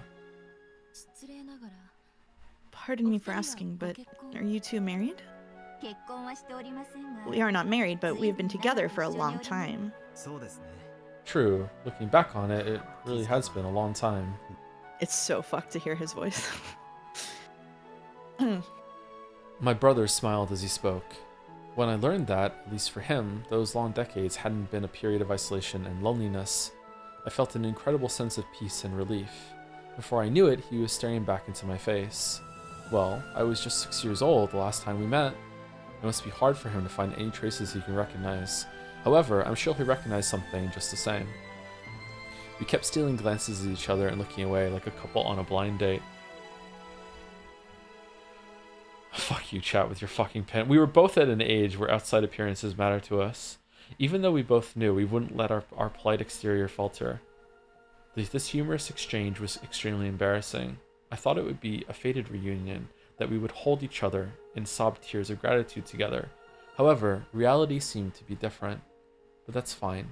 It feels like my heart will explode with happiness. Let's take our orders. Is coffee okay? What does everyone want? Choking up a little bit, not gonna lie. I'd prefer something that isn't so bitter. How about you, Miss Kotobuki? Oh, I don't mind. I guess I'll have cafe au lait. How stiff we're all being. Even my brother seemed to be finding it amusing by now. Well now. When she said that, my brother and I fell silent and sat up straight. Should I start? Or will we start with you, Toya? I'll go first. I'm the one who pushed so hard for this meeting after all. As he spoke, he watched me calmly. I came here today thinking that you might be a certain person. Her name is Ushiramiya Angie. Oh, he does say, oh, maybe it's not Battler anymore. When I read your works and heard your name, I was sure that you were her. That's right. How long it's been since I last used that name. My true name is Ushiramiya Angie. I gave the exaggerated bow that I'd gotten so used to these long years. We've both aged, haven't we, Oni-chan? I whispered this in my heart. Now it was my turn. With a quick apology, I fished around in my handbag and took out a photo. Let me know if you need me to take over. It was a picture from a trip I'd taken to an amusement park with Battler, Oni-chan. I had many other pictures of us having a good time, but this one had the best shot of his face. That's a good photo. I looked between him and the photo. There was no longer any room for doubt. Mr. Toya, your true name is Ushiramiya Battler-san, isn't it?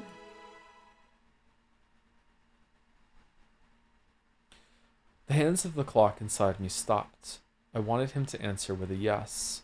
Even though I was already so sure, I was still about to burst with the tension. And then, when the instant that seemed far too long ended, my brother answered. That's right. Unconsciously, I stared at my brother's face. With unbelievable quickness, he acknowledged that he was Ushiramiya Battler. Wow, okay, I wasn't expecting that. Obviously, sorry, to be clear, obviously it's him. I wasn't expecting him to know that, or to just acknowledge that right away. My eyes immediately filled and overflowed with tears. I took out a handkerchief and wiped them away, but I couldn't hold them back. Oni-chan was alive after all. So why didn't he come back to me right away? If he had been there during my darkest days, it would have meant so much to me. Normally, the thought would have made me curse my brother, but by now, even that emotion was softened. After all, now that I was faced with the miracle of being reunited with Oni-chan, everything I'd felt before fell away with my tears. At this moment, I was happy. I was never alone. I worked so hard for decades with that belief in my heart. And now, I've finally been rewarded. By now, I couldn't even stop my tears. For some time, I continued to sob and sniffle. Watching this, my brother hung his head apologetically. Why didn't he come back to me sooner? It looked as though he was feeling regret for that. But I'm sure he had some sort of reason. He's probably here today to tell me about it and apologize. Already, just by him introducing himself to me today, everything inside of me has been washed clean with tears. I'm sorry. I must be embarrassing you. No, it's only to be expected. For several decades, you've been waiting all alone, believing that your family would return. I did believe. I believed you would come home, Oni-chan. I held out my hand weakly, and my brother slowly held his out too. Then I gripped his hand. Regardless of how many long years had passed, it was, without a doubt, my brother's hand. Once more, I had to struggle to hold back the tears. Aunt Ava avoided the explosion accident by escaping to Kuadorian.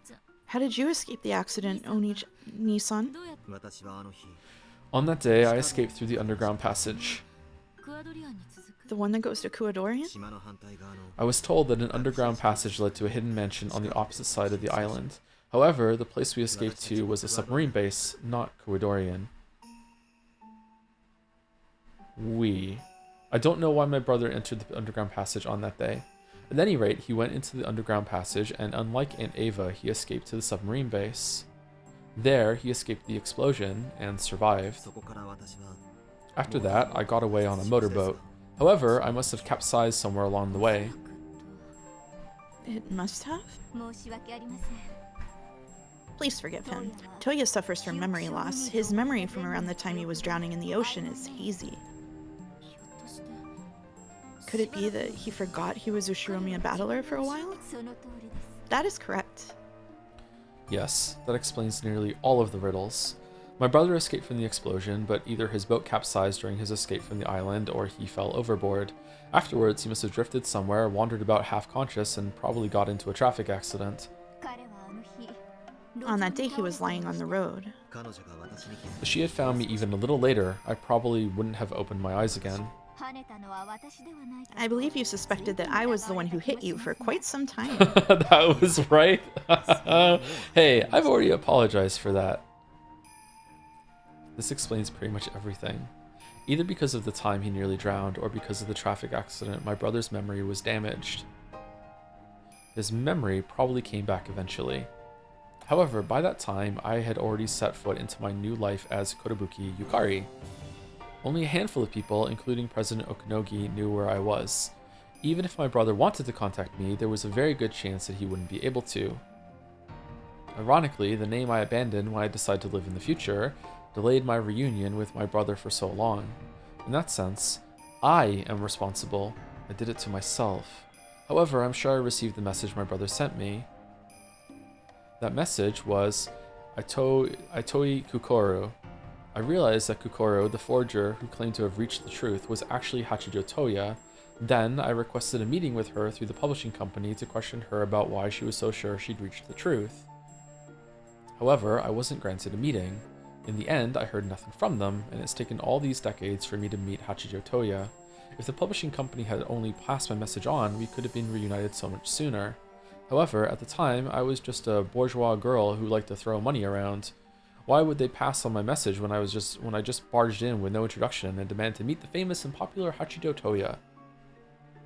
We probably crossed paths several times. If just one of those had worked out, if we had been able to meet, just how much would my life have changed? But this was fate. God had decided that a few decades were needed before the sibling reunion, and during that time my brother became one half of a mystery novelist. I became a writer of adventure novels for children. You could say that we achieved success in society. My brother and I were reunited after becoming successful. Now I could do nothing but thank God for bringing about this miracle. Maybe it was God's will that we would be reunited after achieving success as novelists. Back then I was nameless, so I never got through to you. We've met now because we've both become famous as authors. I think all of this was God's will.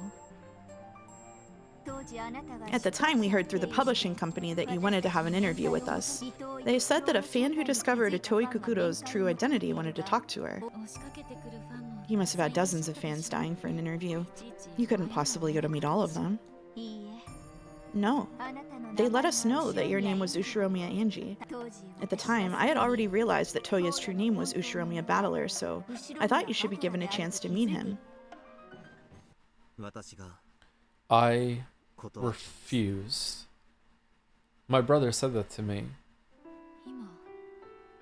What did you say?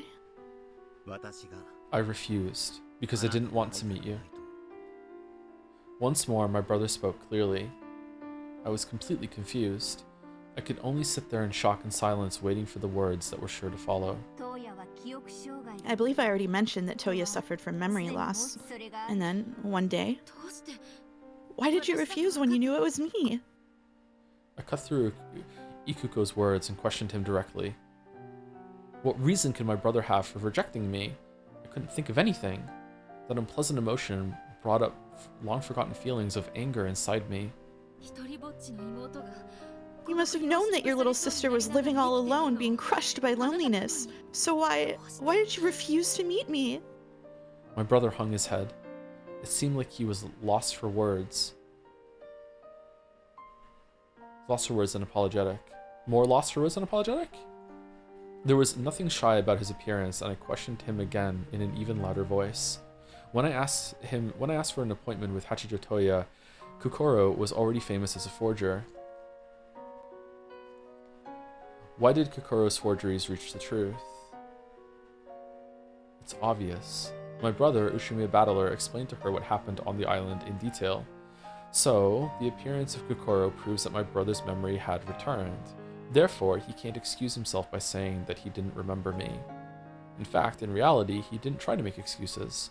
On the contrary, he's openly said that he refused to meet me, even though he knew who I was. Looking back, I regret what I did. You regret it? Did you ever try thinking about how I felt? For decades, for most of my life. Do you realize what feelings I had to live with? Various emotions swirled inside me. I realized that I wasn't in control of them anymore. I could only moan to prevent myself from saying something I'd regret. I feel deeply ashamed for doing something so cruel to you.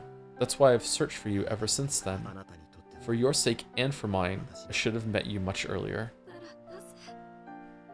Then why wouldn't you meet me then? Miss Kotobuki, as I said before, his memory was damaged. No, perhaps I should say that his brain was damaged. It's an after effect of the accident. But his memory came back just the same, didn't it? Yes, his memory came back. However, that did not remove the after effects of the damage. I have Ushimiya Battler's memories. However, because of the damage to my brain, I can't think of those as my own. Can't think of those as your own? Yes. It's true that my memory of my escape from the island is still hazy. However, I've remembered almost everything else. Like how those pink hair ornaments of yours that you treasure so much were something I won for you at the game corner in that amusement park. Yes, that's right. They're a treasure from when I was a child. I still keep them with me in my handbag. I remember a lot more besides that. Okay, sorry to interrupt, but I really like the detail that he just said that, and then she confirmed that they weren't even visible, and he still remembered them. That she's like, they're, yeah. So you couldn't have just like did that by looking at her. It's really good. I remember a lot more besides that. I remember you giving Mom trouble because you hated eating seaweed. I remember that you tried to move it to my plate and trick her. And when... If you remember that much, then why can't you think of those memories as your own? That's the result of the damage to my brain. I've been to several hospitals, but it didn't do any good. You probably can't understand it. You can't know how painful it is to have your mind suddenly filled with the memories of a man you don't know. He was terrified that he wasn't himself anymore. His mind was filled with the memories of a man he didn't recognize, and they threatened to crush and overwhelm him. They must have been his own lost memories. However, his brain couldn't accept those as his own. Those days were painful, terrifying. It felt like my mind was being invaded. Tonight, when I turn off the lights and go to sleep, maybe I will never wake up again. Maybe a different man will wake up tomorrow morning and start living life in my body. I can't count the nights that this terror tormented me. Several times he tried to convince himself that they were his real memories. He told himself that he was Ushiromiya Battler over and over again. But nothing worked. I am me, Hachijo Toya. No matter how much Ushiromiya Battler's memories flow into my mind, to me, they're the memories of another person. I couldn't accept Ushiromiya Battler. As Ushiromiya Battler said this, he hung his head and his eyes turned red. Then, one day, when he was caught between himself and the other self he couldn't accept, he had a fit. Fortunately, his life was spared, but the after effects forced him to spend his life in a wheelchair. You mean, he... Now I know why he showed up in that wheelchair, and now I know why he refused to meet with me. He was afraid that I would call him Big Brother. He was terrified of meeting me, fearful that the part of himself that wasn't him would grow still further in his mind. Even so, he fought. He felt that since Ushiromiya Battler was inside him, it was his responsibility to meet you. Thinking that, he kept on fighting in the space between his two selves. And then he had a fit. After something like that, it was only natural that Ikuko would tell him that he didn't need to remember Ushiromiya Battler anymore. Bit by bit, he tried to forget that he was once Ushiromiya Battler. Doctor's instructions and medication. With that and Ikuko's diligent care, he slowly began to regain his peace of mind. Even so, I thought I would have to meet you sooner or later. To be honest, I didn't get a wink of sleep last night. I was scared of meeting you.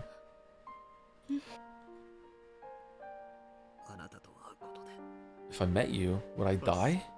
Yes, I was afraid. However, here I am, talking to you normally. That's why I regret what I did. If only I could have met with you earlier. You and the Ushiromiya Battler inside of me might not have had to suffer for all those years. Just thinking that makes me feel so sorry. As the one who was once Ushiromiya Battler said this, he broke down crying. I already understood. So, it really was true. Ushiromiya Battler did die that day. After all, didn't the witches say that he was dead so often with the red truth?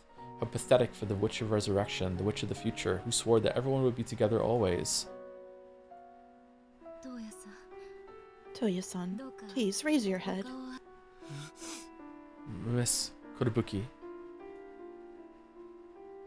They realized why I had called him Toya-san. By calling him by that name, I myself felt the agitation in my heart subside a little. Thank you. You must have suffered so much. Thank you, Mr. Toya. Ooh. Ooh. Thank you, Nisan. Thanks for pushing yourself so hard to come here today. Holding hands, we brought our foreheads close and cried together for a while. Then, we talked of the old days. He remembered many things vividly, even things that I couldn't remember myself. Each time, they made me cry even harder, and he hung his head apologetically. I realized how much this hurt him, so I kept nodding in encouragement with a strange look on my face, something between a sob and a smile. Even if he isn't Ushiromiya Battler, my Oni-chan came back to me. Welcome home, Oni-chan.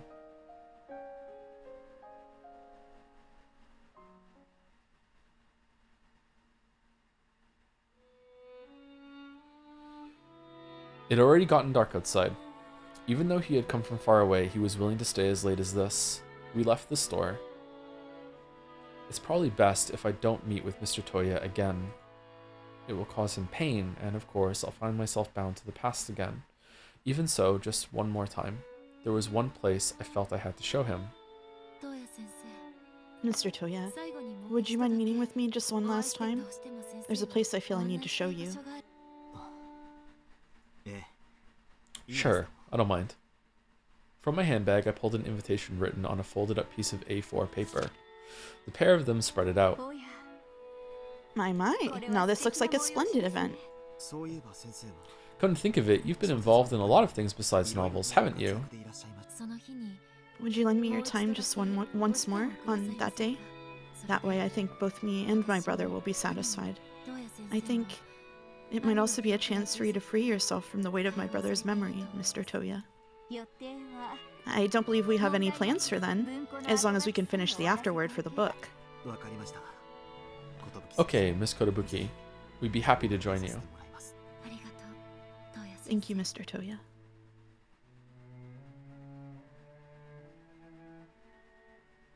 This is devastating.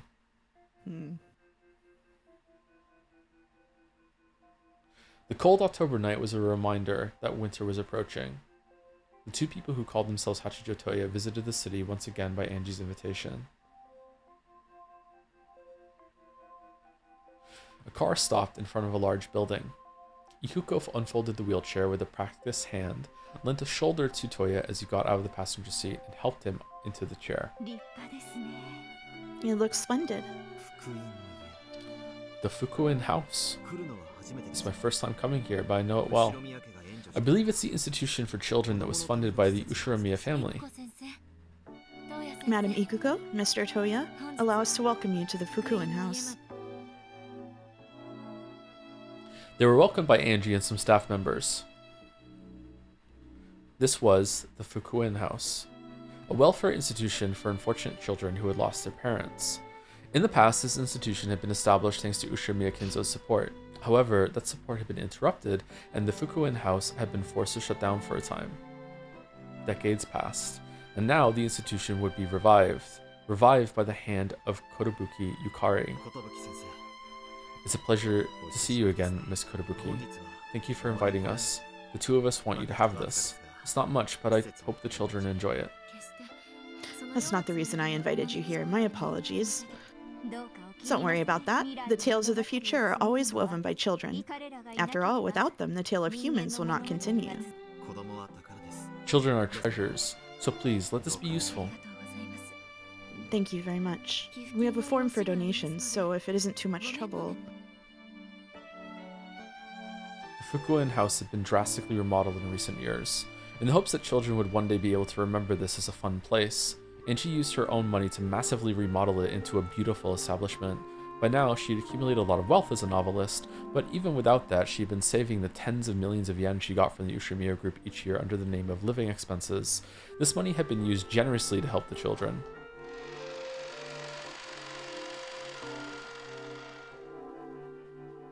When they came into the entrance hall, a cheerful scene was spread before them. There were pictures and crafts created by the children. Every corner was filled with things on display. The contrast between this elegant building and the school atmosphere was amusing. The yells and laughter of kids running around drifted in from the distance. I imagine that many of the children come here hanging their heads in sorrow. To think that they could laugh like that, you really have done something great. Anyone can use magic to create a future and find their fragment of happiness. This is a witch's school for teaching that magic. The Witch's Dormitory from Sakataro's Great Adventure? Oh, how embarrassing. So you've read it too? We read straight through it right after our last meeting. I really must bow my head, not only to your talent as a writer, but to your warm heart.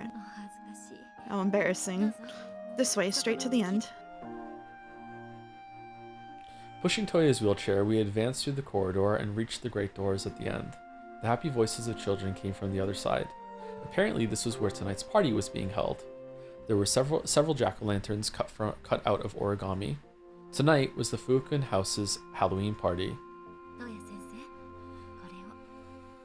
Here you are, Mr. Toya. I see, so it's trick or treat. He was handed a bag filled with candy. A teacher warned him in a small voice to watch out for rampaging children. Children. Haven't had anything to do with them for years. Please tell the children stories of dreams. All of us welcome guests here.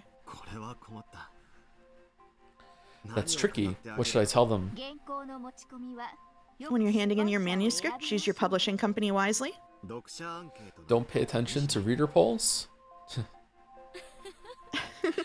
Then I'll open the doors. The children are waiting. Angie opened the large double doors.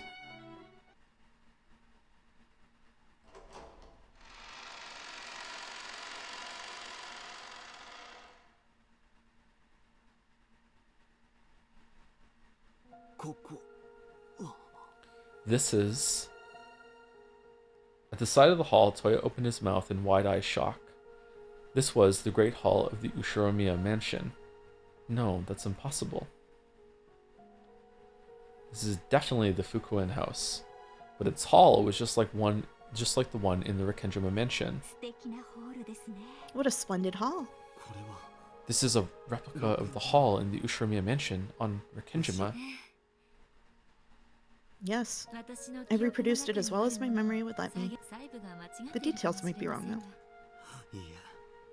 No, this really is the hall of the Ushiromiya family mansion on that day. And then Toya's eyes fixed on something at the other side of the room. It was a portrait. A portrait of Rikkenjima's other master. It's exactly the same as my memories. The artist hired by Ushiromiya Kinzo to paint the portrait had a photo. I had him draw it again based on that.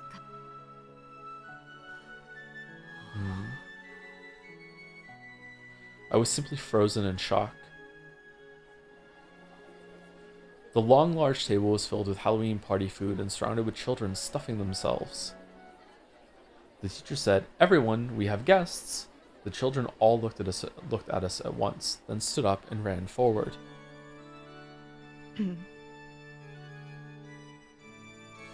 The broad smiles at the arrival of this long-awaited guest enveloped me. The smiles and eyes of the children welcomed me.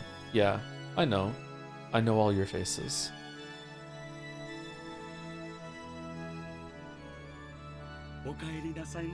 Welcome back, sir. What took you so long? Your return has been long awaited. Welcome back, Battler. You look home. well. Battler-kun. Oh, you're looking chipper. Welcome back. Ryu! Welcome back, Battler. Ooh. We've all been waiting.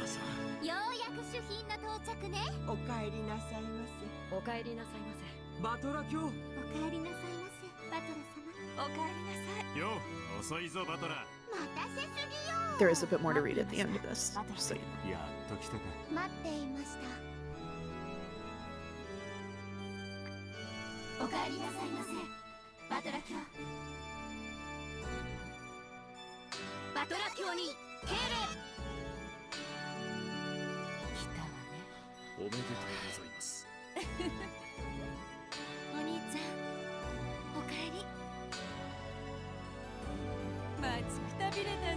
The wait has been killing me, Battler.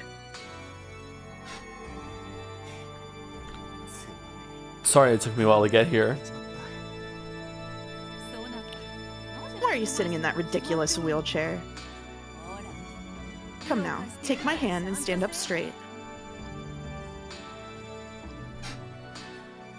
Yato stepped forward and held a hand to Battler as he said, "Oh, I." Battler slowly grasped his hand and rose to his feet. Okay, I. Listen, all of us are finally gathered here. Tonight, the Golden Land will be resurrected in this place.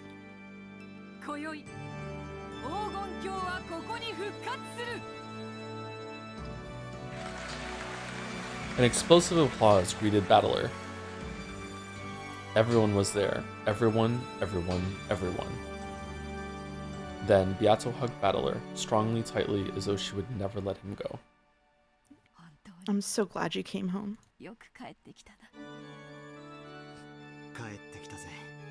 I'm home. Sorry it took so long.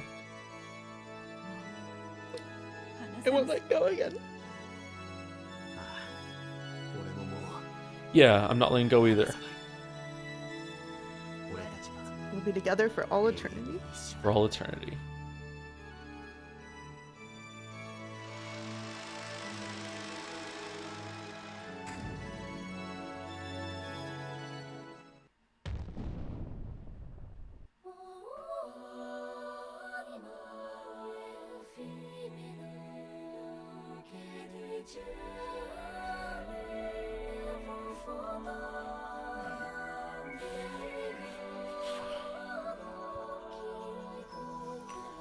Oh man.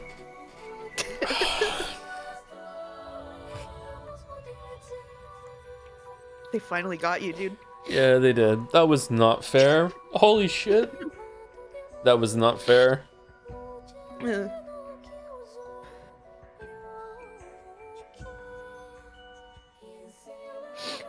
There's a after the credits there's a screen to consider. Okay.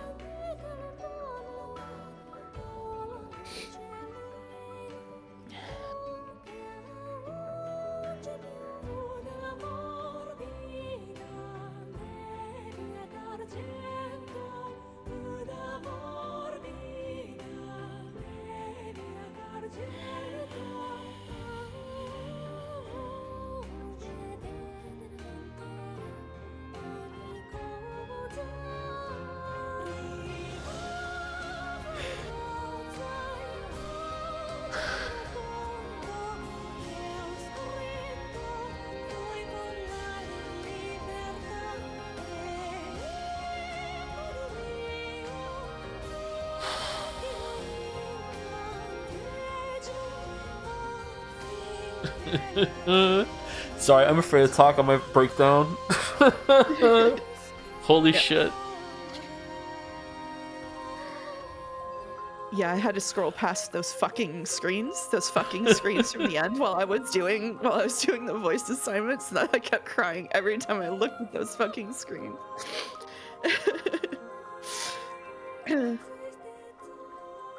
Holy shit. He died there, right? That's what that was? He died. Is that an interpretation or no? Or I feel like he died. I think it was Battler being put to rest. However you want to interpret that. Mm-hmm.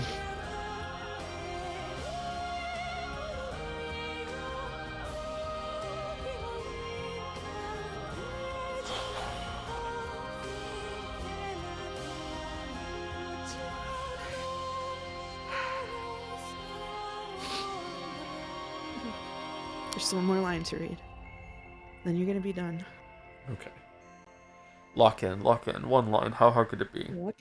Just one last rep. One last rep. I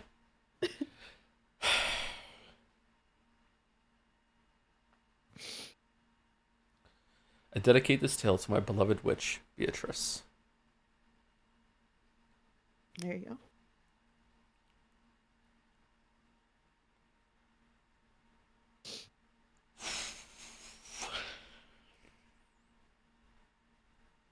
And that's it. That's Umineko.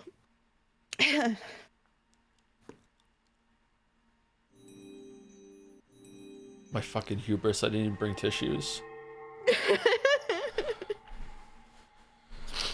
The hubris. The hubris. The hubris. Yep.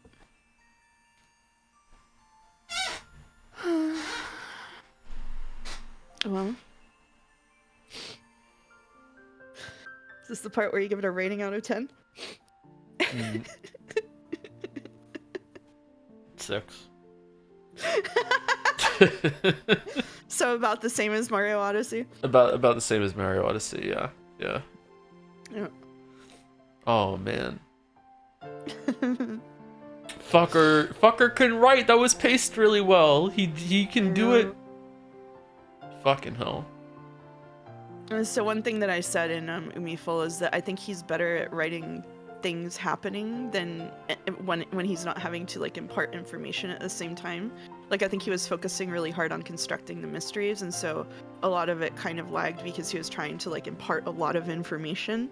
And so you have moments that drag. But when he's just writing the stuff like the ending, it's really good. It's really good. Yeah, that was really good. That was really good. Higurashi is even better. Trust. Sure. Okay, so I did say that I had a gift for the community that has been prepared by Umiful. It has been specifically prepared by mostly Thorwin and someone called RaiseWolf21. So they've put together a document that has solutions to all the mysteries, a sort of description of how the mechanics of like the red and blue truth work. Not single solutions to the mysteries, but like a bunch of different ways that the mysteries could be solved. Not quite opening the cat box, but definitely sort of like includes fan theories and stuff. So if you're interested in what like the conversation about Umineko has looked like over the years, I'm gonna post that in the stream chat, and I'm also gonna put it in the stream chat channel. So thank you, Umiful, for doing this. So here you go. I will post it, and I will pin it. Joe's just on that. Okay. So thank you for the folks who worked on putting that together. You holding up okay over there? Yeah, I'm good. He's I'm trying to find something to cheer me up. I found it. Okay.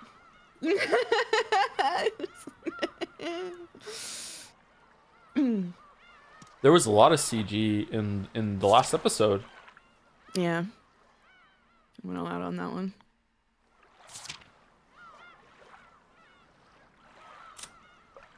Aww. When will Joe drop Umineko? He's going all the way to the end, baby. Declare winners for the bet. And while we're here, when will Joe solve the mystery of Rikenjima? During episode 4. And that's it. Hey Joe, just stopping to say I only watched the first stream. What's happening? Can you explain? So this is just chat's favorite joke. I understand that a lot of people are independently coming to it, but you don't. This has been asked like fucking like 1,000 times, like over the course of all the streams. Yeah, it's okay. Don't worry. I hate that this looks good. Oh, Jeremiah is an Umi full account. For anyone who's just joining Umi full right now, the pinned list of messages, or the pinned list of rules, are all based on actual occurrences in Umi full. They're there for a reason. Enjoy your stay on Rikenjima. Make Joe read the final chapter of the manga? I'm not gonna make him do anything. Do they want me to read anything from the docs or no? Or is the docs for just everyone? The doc is for everyone, but you can read some stuff if you want. But it's up to you. You might want some time to process. We can also just talk before we do that. You wanted to take some time to talk? Mm-hmm. Discuss? When the Erica Butcher came out, it was speculation central. Crazy times. Oh. The solutioning of the Golden Witch. Oh god, the sprites. The PS... No, it's the Pachinko sprites, right? Not the PS3 sprites? Where is Jelly crying in the chat? Oh, fuck. Like I was teetering, but I was okay, and then they all showed up in that like spanning, and that's it, just destroyed. I know. That's it. Yeah. Oh, fucking hell. I know. Oh my god. Oh my god. He can tell when I cry. Use the original sprites next time. Oh god, how does it land with the original sprites? There's so many messages to read. Okay, hold on. Sorry, Do you want me to take some? No, it's okay. I just need a bit. That's all. It's alright. There's a lot of messages. Mm-hmm. Oh my god. Mm-hmm. Would you like to like I've been looking forward to you being able to speak freely you know, like about this, like do you want to give people your thoughts about the VM? Like you've been on here for so much and have never been able to do that. I didn't prepare anything in specific. For me, and I think I've said this to you before, for me, Umineko is, and this is funny because everybody says Mouse hates Umineko and Umi full done. That's like a bit that we have going. But for me, Umineko transcended all of my resistances to many of the things that happen in Umineko, and went beyond it, because Umineko, I think, is like one of the most unique reading experiences that I've ever gone through. The way that it's constructed, the layers of all the mysteries, the fact that there's a conversation happening between the author and the reader, the fact that it does what you said, where it's just keeping up with how you're thinking really well and almost predicts where your thoughts are going. I have never read anything else that did all of those things so well. I've read a lot of things that have done individual pieces of that, some of them even better than Umineko, but I've never read anything that does all of it. And this has to be one of the most powerful things I've ever reread too. I reread question arcs once before I came on stream, but I've never reread answer arcs, and it hits really hard. And so I'm also the best way to do absolute fucking critical damage to me is to have like a tragic ending where two people can't actually be together. Like, this is the best way to assassinate me emotionally, and this has to be like the most devastating ending to something that I've ever had to live through and sit with. I think a lot of people who read Umineko just go around recommending it to kind of like everyone, like, because it is such a special experience, and I think that's why people get so attached to it. I think for me, the people that I recommend this to are the people that I know will benefit from and really appreciate this sort of really special relationship that you develop with a text like this, which is why all those months ago on Leap Day stream, I said to you, "Hey, you should stick with it. It gets better. This is the worst part." Get past this next scene and it'll all Yeah, be just okay. get past this. Just get past this. We have maybe your thresholds are a little bit more permissive than mine for tolerating the anime shit, but I think that just like even back then, I think not just for me but for a lot of people, it was obvious that the way that you're really thoughtful and how you engage with stuff and all of the details of it would just be was just obvious that this was a story that you would really enjoy going through even if you didn't enjoy all of the parts of it. So I don't think I've said this on stream before, but I was a White Horse rememberer. So in episode 4, I remembered the White Horse thing, and so I got there about the same time you did, but for different reasons maybe. And my favorite episode is episode 6 because by then I'd sort of pieced together most stuff, and it was just so devastating then to this question of who am I at the end of episode 4, and the fact that he just can't remember, like there's something so minor had such an effect on someone and he just can't remember, is just like so tragic. And once I got to episode 6, it was like just the entire thing being constructed around him having forgotten this one thing, and the metaphor of the message bottles and Toya sort of writing this to work through it, right? Like Battler, the message bottles were Beatrice's story, they were Sayo's story, and then the stories that came after it were Battler struggling to reckon with like what happened and what could have possibly gone on, until he eventually arrives there. And episode 6 is when he arrives there. And so the mysteries, which were what he was using to connect with her, and what they connected with on originally, like suddenly those don't matter, and what matters is the story of what happens between them and the things that he can imagine between them, which I think is just like, again, it's just like a really unique and incredibly powerful framing. So no, I don't hate Umineko. I really love Umineko.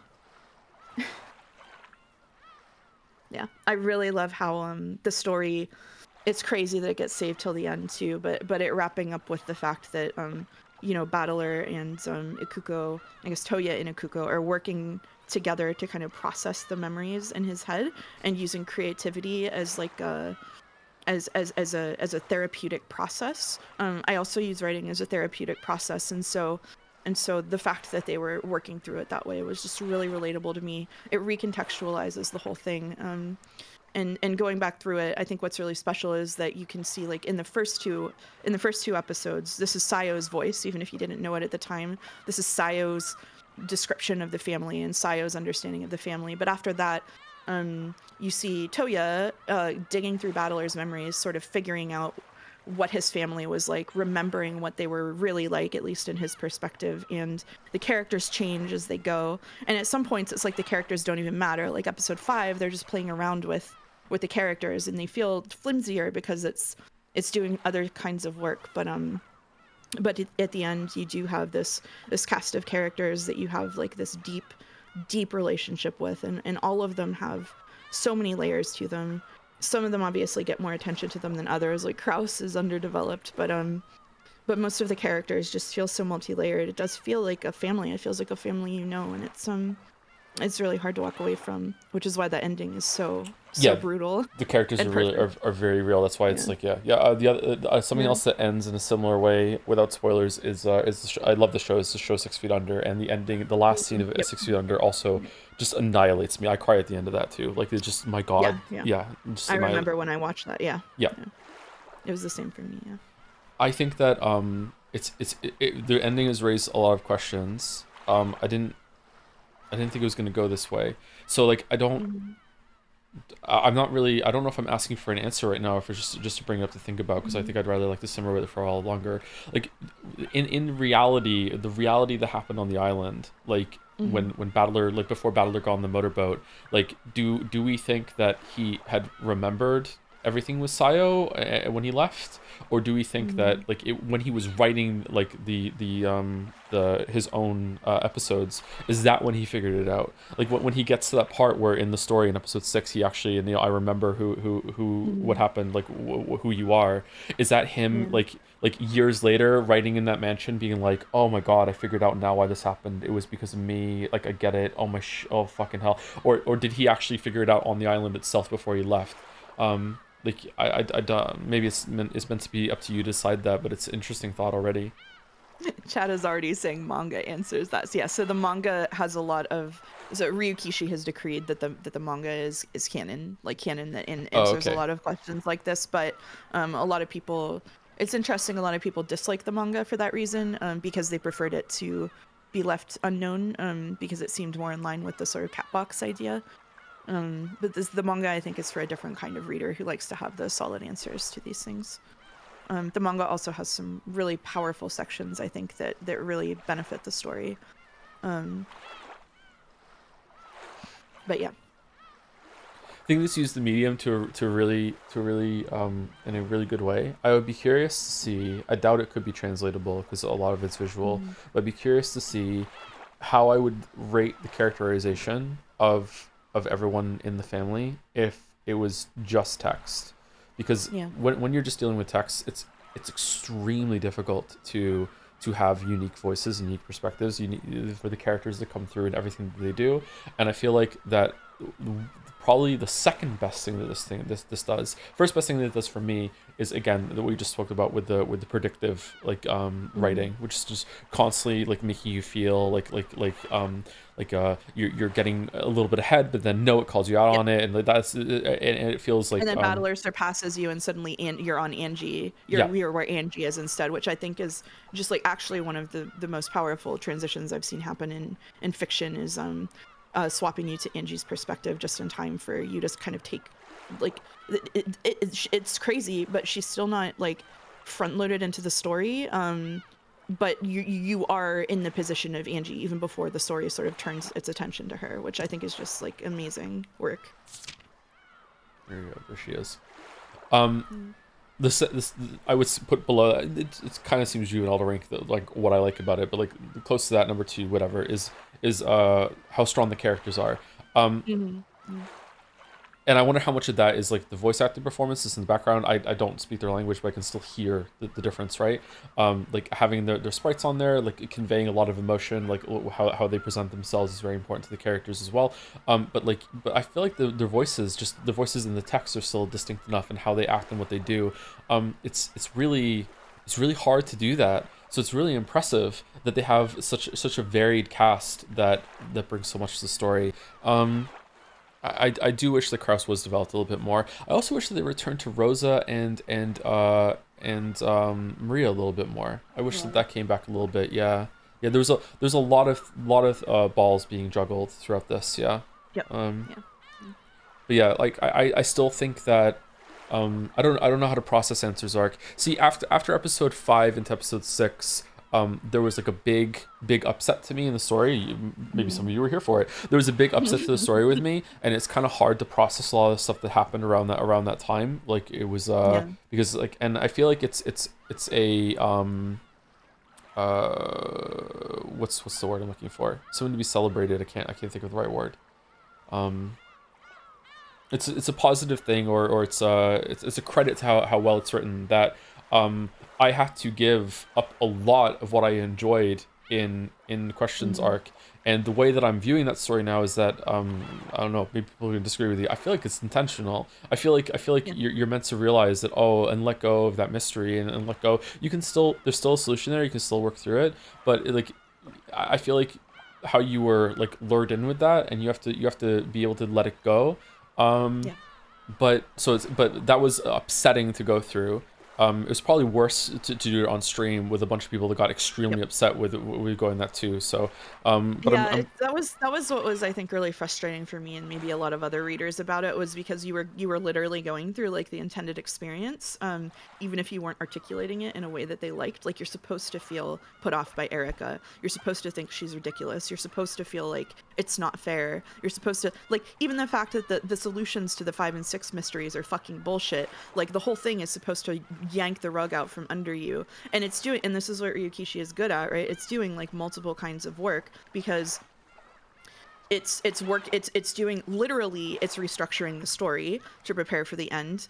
Metaphorically, on Battler's level, like, Toya is working through this and like has hit a breaking point where he's trying to figure out who Beato is, and then finally figures it out. And so the mysteries kind of crumble there, because that was his point of connection. And then on like the meta level, Ryukishi was writing in response to like his own readers, as well as like having a conversation with a genre of writers. And so like doing all of that shit at once and going through it like the first time, like, oh, I love solving mysteries, is like, it's like devastating. Like, it's overwhelming and confusing and weird. And like everybody responds to it differently. So I think it was a little bit silly that people got so defensive about it, because that's literally intended. I think that there's going to be a lot that I like there a lot more on a second read through now that I know about it. I like that the section in this probably it's likely that there's a section in answers that might like rocket to the top where that I really like, but like the point I'm trying to get at right now is that it's hard for me to really evaluate that looking back until I go back through it again. But in questions, the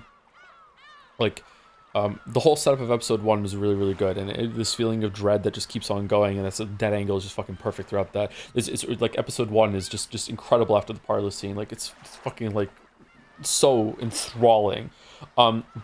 But interspersed in that, episode 1, 2, and 3, I think, like I just want to go back to, because I haven't said it in a long time. Like I really appreciate and want to praise the hell out of everything that happened with Rosa and Maria. Like my God, that is a very sensitive, difficult topic to get into, and I feel like it was handled really well.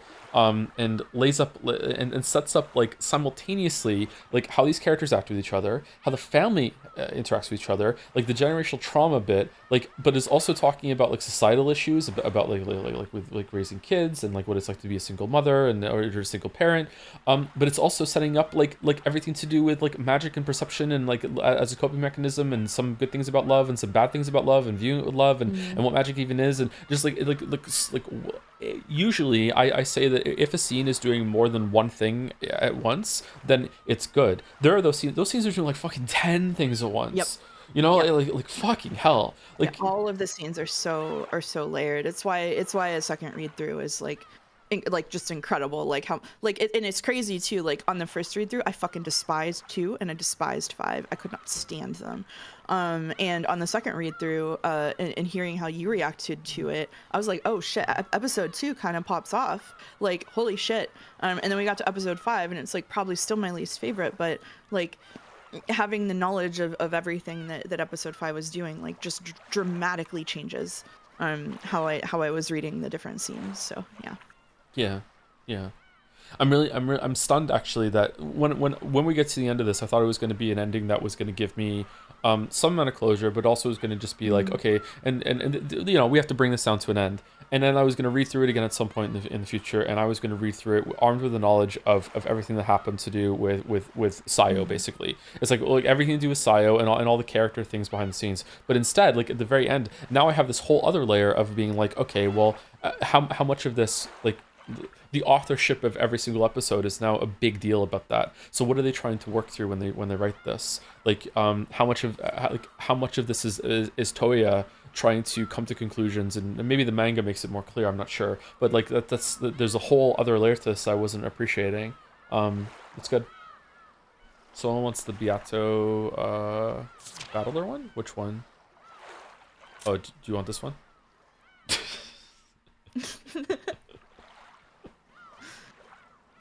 Okay, but is Feathering the strongest character in fiction? Apparently that's Goku. How does it feel to have the whole story recontextualized last 10 minutes? It's good. I like it. It's good. It gives you a lot of answers, but also raises more questions at the same time, which is a really good way of presenting with the answers. I still think at this time that there is magic, and no matter how that is framed, it does seem to me that Burn and Lambda really are magical entities. I cannot process the story in any other way that other than there is some amount of magic. So I And think yeah, go ahead, sorry. no, I'm done. It's okay. I think I said this to you once before, like while you were going through it, while you were reading, kind of in the middle, and I think that Lambda and Burn are doing kind of multiple kinds of things here, but I'm trying to find it, but I can't. I think that one of the most compelling theories that I've read was put together by someone in my server, and I cannot for the life of me find it. But basically, I think that Lambda, Delta, and Burn can be read as literal witches, but also they sort of represent metaphorical concepts. Like one of the really common ones is that like as the Witch of Certainty, Lambda Delta represents the bomb, right? Like it's certainly going to go off, and so she represents the end of the story that's coming no matter what. And Burn represents, you know, like the Witch of Miracles. The Witch of Miracles. So Lambda is the government. There you go, Jelly. Whereas Burn, as the Witch of Miracles, is like the 1 in a million chance that like Battler gets off the island, right? And that the story happens. Another thing that I read that I really liked by someone in my server was that Burn and Lambda can be understood as different kinds of readers reading the story. So Burn produces like Erica, and who upsets the story, and Burn is very dedicated to, you know, getting the truth out there and opening the cat box, whereas Lambda is like dead set at the end on a happy ending. She's dead set, she's certain there's going to be a happy ending. And so it's also doing that kind of work. So again, I think there's like a bunch of different layers that you can read them on. I do think that in terms of like functionally, in terms of the Sea of Fragments and stuff, they are meant to be like witches and magic. But that, because that is like a thoroughfare through Ryukishi's work, but I do think that the Sea of Fragments is meant to be read metaphorically as well, and the witches are meant to be read metaphorically too. Like I think it's both, you know what I mean? Like I think it's like a magical lens to understand storytelling.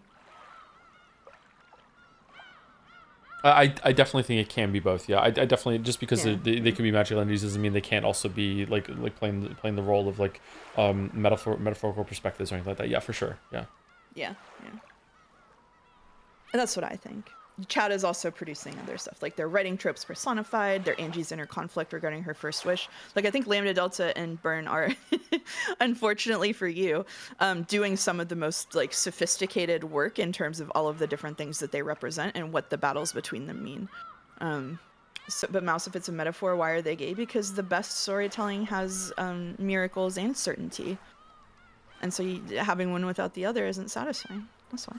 Feathering is really interesting because it's like a lot of her inserts are going to be like as Toya is probably talking to her about this sort of thing.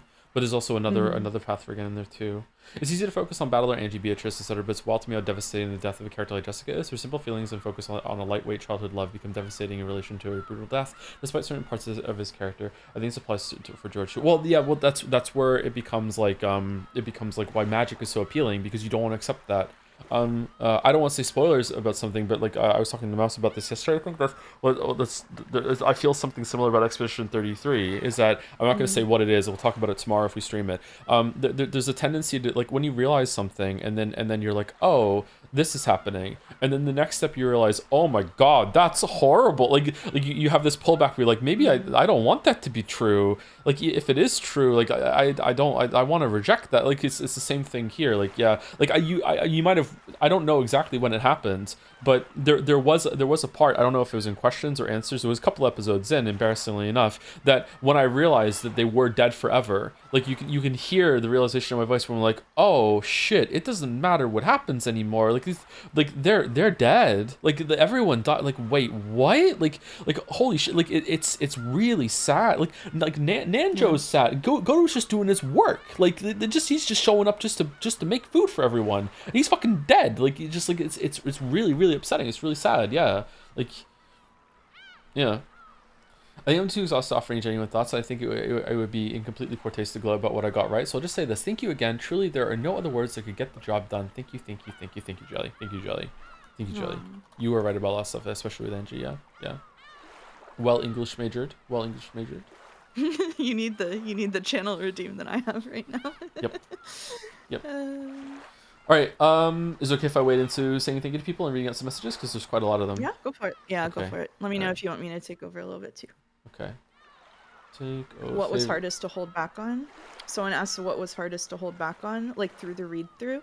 Mm, um, having to keep my trap shut about whenever he first figured out who Beatrice was in episode 4 and was like, does that mean that she was like dating all of her cousins? And I was like, yeah, well, if that's true, she must be pretty good looking, huh? Like just True. True. also the fascist symbol. Yeah, that's true. The fact that Oko did a banger design that just happened to include a fascist symbol on the ear clasp on my little mouse person, and I was like, I'm just gonna take that L. Like, It was a few months ago that I said to you on private call, and I said to you, which couple are we most like, and why is it Rudolph and Carrier? And you made the sound and went, maybe we finish the VN before we start asking questions like that. And I went, okay. I don't remember that. That's really funny. You don't remember that? Yeah. Yeah, that's really funny.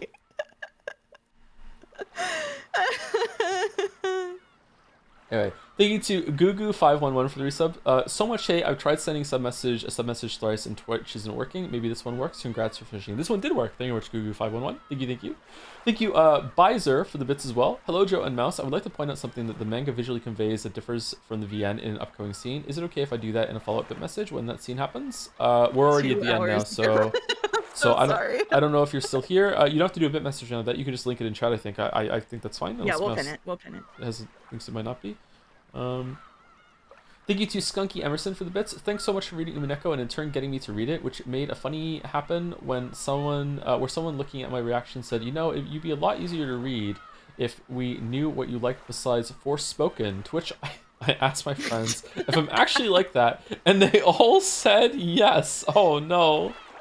How do you feel about Expedition 33? Thank you, Zay Says Stuff, for the resub. Thank you for streaming this. Umineko is one of my favorite Nada games and is very important to me. It was a pleasure getting to re-experience something I love so much. This, you're very welcome, and by extension, you're welcome to anyone else who re-experienced this through the streams. You're very, very welcome. Yes, Mouse?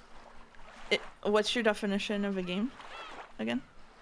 A game is something that has a some form of fail state, whether soft or hard.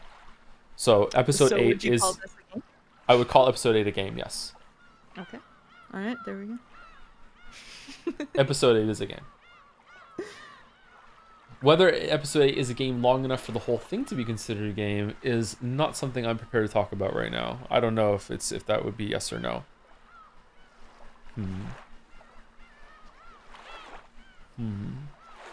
Thank you, Gentle Redemptor, for the resub. Yo, still watching the last stream VOD, so I can't stay for the ending live. Sorry, stay for the ending live. Just want to say thanks for reading this creative, not a masterpiece. Probably wouldn't get exposed to Umineko without you, but I had a great time with the Umineko streams. Best era of streams by far. Been watching from Persona 5. Wow, that is a long time ago. Holy shit. Thank you, Gentle Redemptor. Thank you, YSF, for the bits. Ryukishi putting One Piece in his VN to own Joe 14 years in the future. Is that because of the boats? Like One Piece is all about pirate treasure, is it not? I guess so. Erica Fruto in a pirate hat. Erica Fruto in a pirate hat. Thank you, Richard M15, not the same Richard that we've been talking about lately. Thank you for the bits. Catching up on this stream, but congrats on getting to the end. Hopefully this doesn't age poorly. There was a lot of anime nonsense and bad pacing, but also some... Oh, sorry to interrupt your message. I do want to make it clear though. What I just said, like that was talking about, like there's a lot of good scenes. I would say there's more good scenes than bad scenes, but this whole thing definitely still, even at the end of this, has some really dire fucking pacing issues. Okay, like it still could be tidied up a lot. A lot of the magic scenes go on for way too long for my taste. A lot of people might like it or whatever. Like you know, I really enjoyed this. It's very memorable. It's gonna stick with me for a long time. I'm gonna reference this a lot in the future. But that's still like definitely it still has some issues when it comes to pacing for sure. Yeah. Anyway, sorry. There's a lot of enemy nonsense and bad pacing, but also some writing that generally resonated with me. The standout part for me is chapter 4, specifically the line with, "So the broken Maria won't be fixed either," which makes me cry whenever I think about it for too long. I'm thankful to have experienced the story through your streams. Wow, the callback. The callback. Thank you for sharing, Richard. Thank you. I'm glad that you Posted enjoyed an Umineko reminder for you in chat. I know this clip. I'm intimately aware of this clip. Yeah. Yeah. Yeah. Yeah. I do. Ironically, I do think that some of the starting scenes I would find them more enjoyable now because I know those characters more. Yep. So I don't know how to gauge that. Actually, is that a good thing or a bad thing? I I think you have to. So this is how I feel about Expedition 33 too. Without spoilers, I think it's important to understand creative work through the lens of someone who is encountering it for the first time. Like I think it's good. Like I think it is. I think it is criticizable on that level, if that makes sense. Like if it's like a paradox, or like if the only way that you're able to enjoy something is the second time through it, then you have to get through it one time to get to the second time. So it's like it's not like Umineko is like for me, like the slow opening scenes are like they weren't a deal breaker for me, but they are for a lot of people. And so I think that it's fair. It's fair that they could be condensed. Beginning, yeah, it's the Witcher 3 video bit that was, I think this is live already. The talk about beginnings is very difficult. Not just as someone who like consumes a lot of media, but also like sometimes creates it. Is very it's very troubling. Yeah. I don't know if I had started reading Umineko on my own before it had any amount of critical acclaim or following, I don't know if I would have gotten through the first 3 hours of it. I don't know. Yeah. If I was reading on my own and it had like a big following, I wasn't streaming it, maybe I would have. Maybe if it was recommended by someone. Yeah. But yeah, the beginning is. I'm curious how that's gonna land now. Actually. It definitely for me to get through it, it needed a boost from like people that I trusted as artists specifically. Like it was because I read Misericord and then went to ZC's Twitter and found out that they were super inspired by Umineko. Like for me, that was why I was able to. That was the advocacy that I needed. Like it wasn't even friends. It was like a writer who I trusted really liked it, and so I was like, okay. I can't believe the boat scene in the beginning got recontextualized as Battler having the fear of falling off boat. Yeah, there was I think it was when Jelly was on last week, there was a line about something about Battler like on a boat or whatever, and that's when like the theory I had about him surviving somehow like went from in my head to like it jumped up from like 65 to up to like 75. I was like, oh shit. Like yeah, it was that was a big thing. Chat wants to know, can I share my favorite line now? I dedicate this tale to my beloved witch, Beatrice, of course. The last line. Wow. Wow. The aura pick. Wow. Thank you, Hulu Godot, for the bits as well. Hey, Joey Mouse, how do you feel about the fact that Angie canonically wrote One Piece? Surely now you want to read it, right? That's why they were asking. Okay. Nah, I'm good. Have you read or seen any One Piece at all, Mouse? No. Based. Jelly has a question for me. Can I answer it? Sure, of course. Jelly said, were there any really fun near misses in terms of theorizing for Joe and I? Conversely, was there ever a point where we were just dead on instantly? It'd be interesting to know which there were more of. I think that you guys predicted this ending literally in episode 2 or something. No, we didn't. I think you said no. Jelly definitely said. I think you guys morphed the message bottles, and that this was stories being written by someone. And then I'm pretty sure Jelly was like, I think we're gonna have to pick, like whether it's magic or not. Like that was actually just it was episode 3. Yeah, you guys figured out the ending of Umineko in episode 3, and then I think what you two were really good at was talking yourselves out of correct theories, which was really, it caused a lot of strife in Umiko, where one of you would think something and the other would be like, no, that can't be it, that's dumb. It's like it happened between both of you a couple of times. It'd be really interesting to go back and rewatch, knowing what you know now. Oh, you can deal with the sound of your own voices. How many hours is the whole stream now? Is it 200? Like, oh man, that would be a project to go through.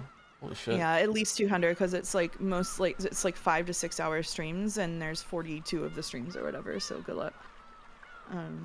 Yeah, there is a pinned video of Joe getting live Beatrix. In the Red Web incident was probably the funniest one, where you figured out Sayo and that they were the same person, and then you said, but boobs, that can't be it.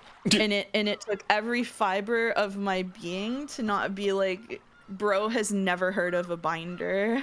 Like, the T-boys in the chat crying. Just like or padding, yeah, or padding. Is there like, are bindings really that effective? Damn. There's a thing called a binder. So binding as like a verb, like they do in like Shakespeare in Love or whatever, is not really good for you. You can end up like cutting off your blood flow and hurting yourself. But binders exist that can safely be used. Yeah. Oh, okay. Yeah. You DM me the Red Web video? Okay, I'll show it to Joe after. Thank you. Are you surprised this story ended as well as it did? Not common for a GeoStream game? Not really. Most of the endings of the episodes have been fucking straight fire. Like, I don't think any of them end... Like, even if I don't really enjoyed what was going on with the plot at the time, like, they still were paced well to a really good climax. Like, he's good at that. Yeah, he's good at that. Probably because, again, like, because he's writing with purpose and he knows where it's going. Like, most endings that are shit, like, it's just kind of like, the writer just ran out of steam, was like, ah, fuck it, how do I get out of this, the fucking ripcord, I'm done, you know, like, and it's really frustrating. Or it's like a team effort and no one had, like, a vision of where it was going. Or in terms of, in case of like TV shows, like they didn't know when it was going to end, and it's like so collaborative. It's like the ending is sometime in the future. Okay, this is the season that we're finally getting canceled. Okay, how can we just throw an ending together? That's why a lot of endings aren't really all that great. Yeah, thank you. Purple with no. I think that's it. Purple with no E. Purple. Oh, I'm so slow. Okay. Happy Halloween! Thank you very much for the 5 months. Thank you, Mick Rascal, for the resub with the long message. Hey Joe, hey Mouse, it's me, Johnny Umineko, inventor of seagulls. I heard that you made them cry for past 8 months, and as a creator and as a man, I can't agree with your actions, but I'm happy to see that both you and them could finally be laid to rest. Piss well, my beloved golden streamer, JPH Cinema. Oh, by the way, sorry for all the tedious magic scenes. I know there were a lot. So as a good palate cleanser, you should talk to my wife, Jane Higurashi. I think you two would get along quite well. No magic there. No magic there. Thank you, McRascal. Chat has joined that message. I love how this message makes it sound like we're being put to rest. It's only we're dying after the stream is over. That's it. That's it. A lot of people are gonna close the cat box on me now. They're like, yeah, I was only here for Umineko. That's it. Done. I can't believe you didn't cry during the boat scene, Mouse. I cried like a bitch every time I read it. I was crying. The boat scene was good. I like the boat scene. Yeah. There were a lot of good scenes here at the end. Thank you, Housed. Fucking hell. For 5,000 bits. You think I would know how to say this name properly? The storyteller may fall silent, the music may cease, but the story will not end. Be it tragedy or comedy, as long as there is applause, the story will not end. It is just like the multitude of human lives. Warm blessing to we who were not rewarded, and we who are still on our way. Our travels continue on. Jadza emote. Saber blush. Thank you, Post. Thank you. I wonder what this is in reference to. Don't worry about it. Don't worry about it. Thank you. Thank you, Tanker358, for 1,000 bits as well. So many bits today. As a man, I actually cry quite often when reading and watching media. I full on sob very little. I did on that ending. So this really got you. Yeah. Thank you, Tanker358. I wish I cried more. I don't really cry. I don't know why. Thank you, Yaki Baki, for the bits as well. Thank you, Joe, Mouse, and Jelly for this. Actually cry. Oh, more people crying. Thank you. This is when we got to the end, I guess. Yeah. All right. I understand. Yeah. Thank you. Yeah. Thank you, Bizer, for the bits as well. Manga or anime for OP? Manga OP? What do you mean? I don't know. I think the manga is better for OP. Oh, OP is One Piece. Oh, okay. Holy shit. No. There's no One Piece. No One Piece. Thank you, Jamma201, for even more bits. Goodbye, Umineko. See you again. Farewell to Umineko. So long, farewell. Oh, man. Let me read for a bit. Sure, go for it. Thank you, the only GJ, for 100 bits to say more like Umi Pico when we cry. Am I right? You are right. You are right. Thank you, Selena Fenris, for 100 bits to say this long journey has finally ended. Thank you, Mouse Jelly, and of course, Greg. Just kidding. Thanks, Joe, for all the good memories. Thank you. Thank you, Yuri Lover 337, for cheering 100 bits. I legit didn't cry through most of the stream. Then after the few final lines, I finally fucking burst. Thank you, everyone, truly. Thank you. Yeah, that's when it got me too. Yeah. Yeah. Thank you, Con5654, for cheering 500 bits. He's crying because he knows he has to read One Piece now. So I saw someone in the chat confused about this. So just so everyone knows, the bit was that Joe said in Jad's like a couple of years ago or something, that if he liked Umineko better than Disco Elysium, that he would read One Piece. If he liked the writing better, specifically. So that's how we got here. What's the verdict? I really don't want to read One Piece. Oh, while we dwell on that, thank you, Mac5894, for resubbing. I'm sad that this is the last Umi stream. In other words, you want to say? Sumari. More than anything else, I do not want this to end right now, but I gotta let go. Chat was fun. The streams were incredibly fun. Was that magic? I think it was a little magic. It was. Thank you, I'm 2G, for cheering 100 bits to say yes, we scram. Yeah.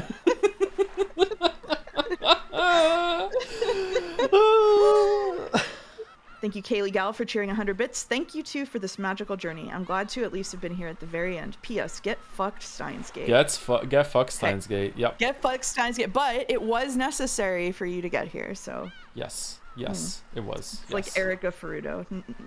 Terrible, but necessary. Thank you, Annie for Prez, for cheering 200 bits to say, in a year of downs, but thankfully mostly ups, this has been the highlight of my year. I did calculations, and these 8 months are apparently 0.02% of my life. But what an absolutely delightful little piece it was. Thank you so much, Mouse, for organizing the reading. Thank you. Even if you think that wasn't much. Thank you, Jelly, for the fantastic reviews and the excellent reading. Thank you, Jad, Stream Chat, too, for being amazing with the theorizing. But most of all, thank you, Joe. You were amazing. Thank me. Oh, thank you. Oh. Thank you. On your own stream? That's on crazy. My own stream, I know. Mm-hmm. And then I'll read one more. Oh, Annie for Prez also said, I forgot to thank Greg Chun in my bit message. His, oh, Ava, lives rent-free. Oh, Ava.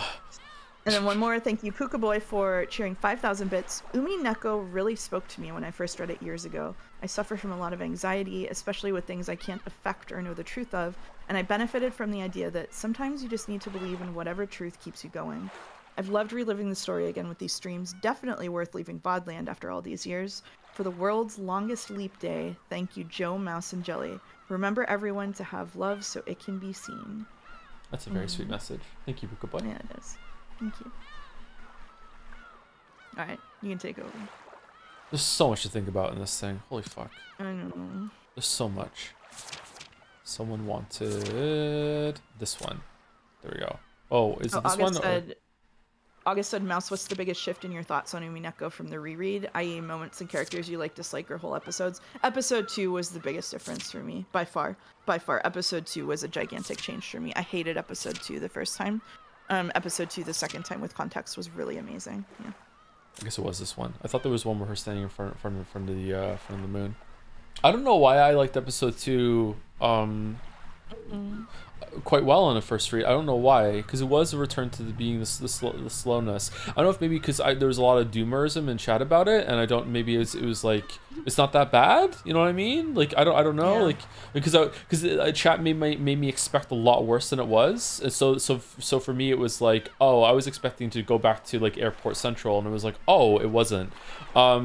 But like it definitely was slow. Definitely has pacing issues. Don't get me wrong. Absolutely, like you could cut a lot from episode 2. But then maybe I just got really lucky when I thought about like how it was like Beatrice was just trying to fuck with Battler.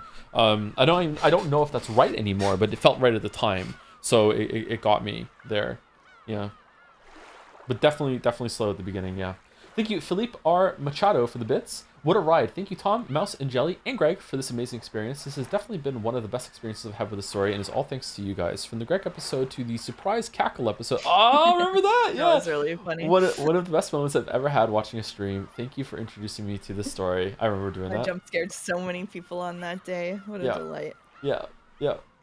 Thank you, Sound of Rain, for bits in the message. I can't bring myself to do any weird bits of jokes here. I picked up and finished Umineko in the year prior to you reading it, and I was absolutely beside myself because I couldn't convince any of my friends to read it, and there were no big communities for it anymore since it's so old. You genuinely breathe a little bit of life back into the cultural relevancy of a story that desperately deserves it. Genuinely, thank you for reading it all the way through. You're very welcome. And hey, it wasn't like this was a treat. It wasn't a chore at all or an ordeal.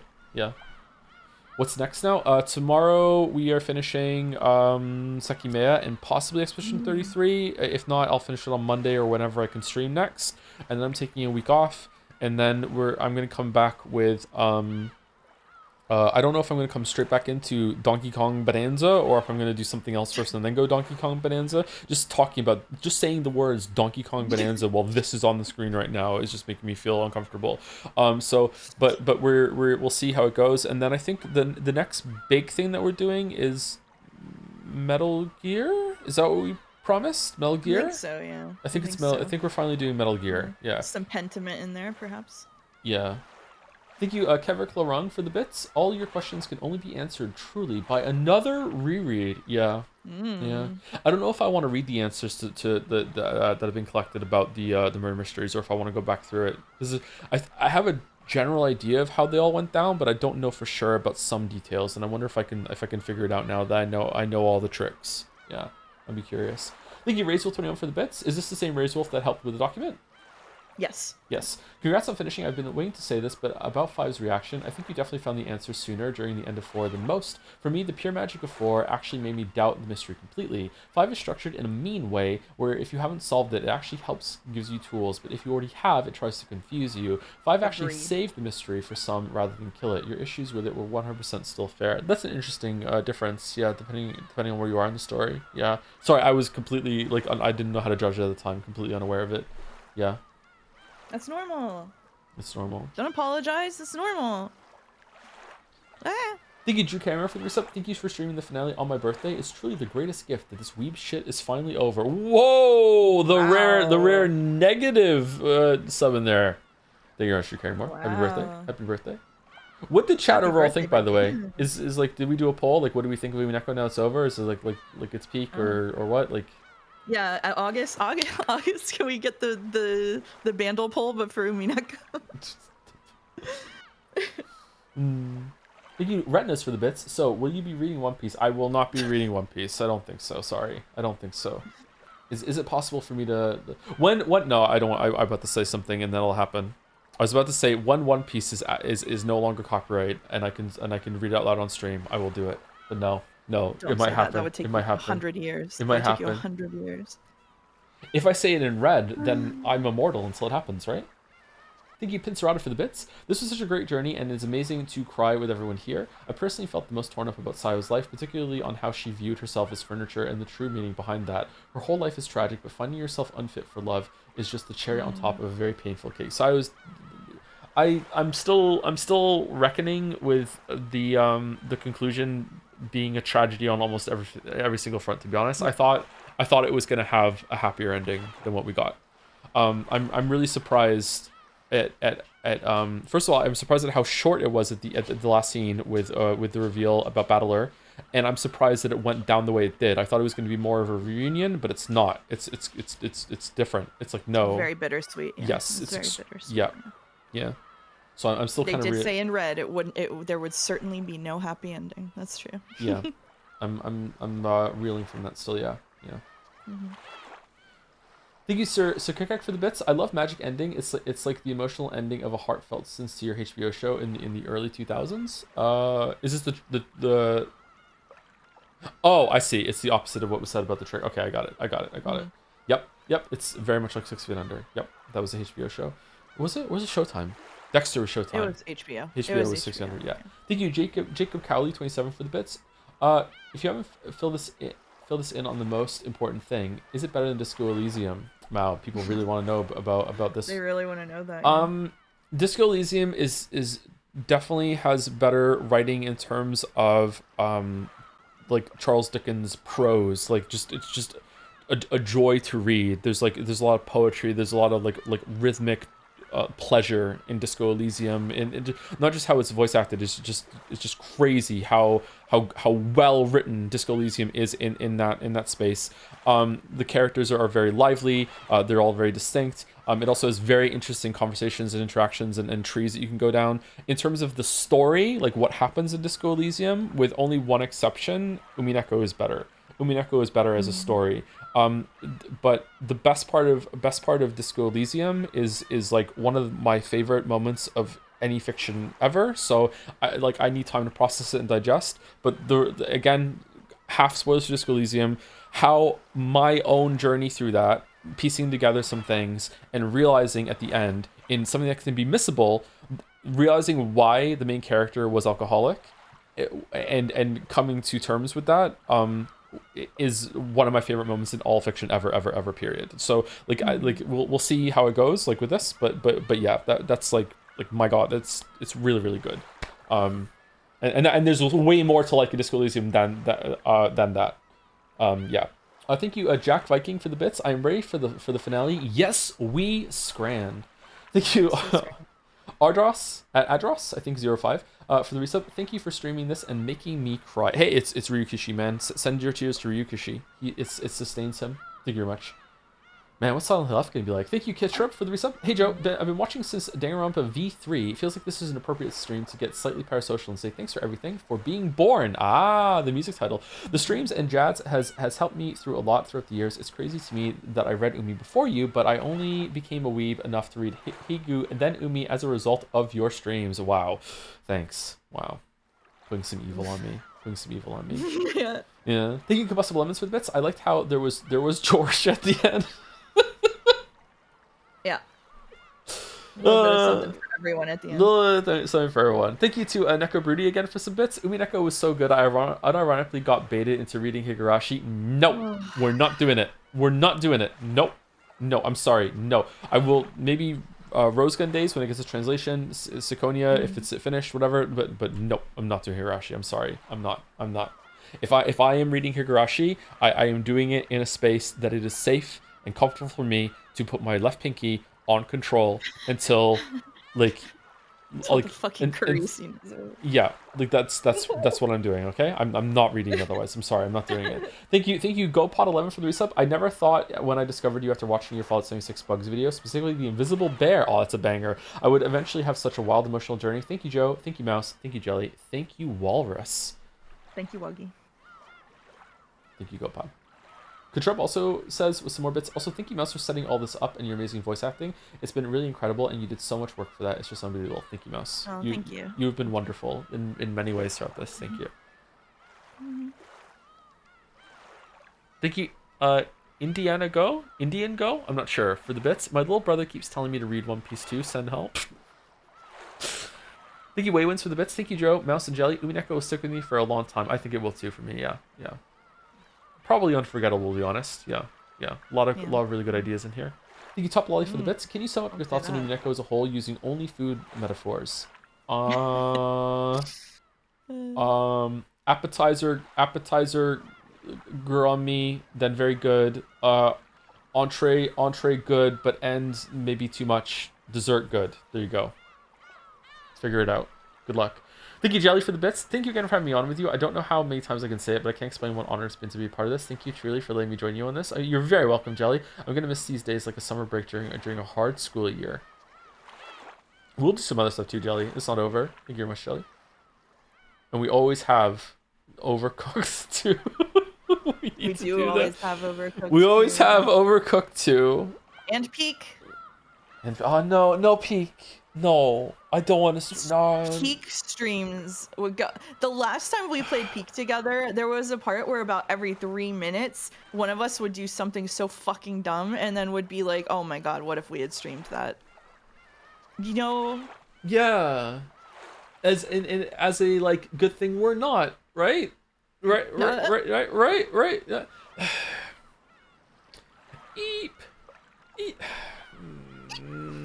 Last time you played PTA, that was today. Oh, Okay. good, good. And the last three on my list. Thank you, RR Dino, for some more bits. Can't believe the ending to Umineko was that Joe ate the cat box. I did. I did. Thank you, Decagon Plus for the resub. Got here just in time, but thanks again for playing Umineko. Like I said, when I first subbed, while I've been a fan and a VOD watcher for the past 4 years, Umineko is the reason I met my own dear best friend and most important person many years ago. Thanks so much for reminding me how amazing this story is and sharing your thoughts and experience. Looking forward to all the stories and streams still ahead. And of course, thank you, Mouse, Jelly, and Chat. Great, not a game. Heart hug. That's very sweet, Decagon Plus. Thank you. And thank you, Moving Autumn, with bits and a question. What was your highlight? What was your highlight for me? It was the Greg stream. I think it's directed to Chat, not me, because we've been, or us. We've been spinning this a lot.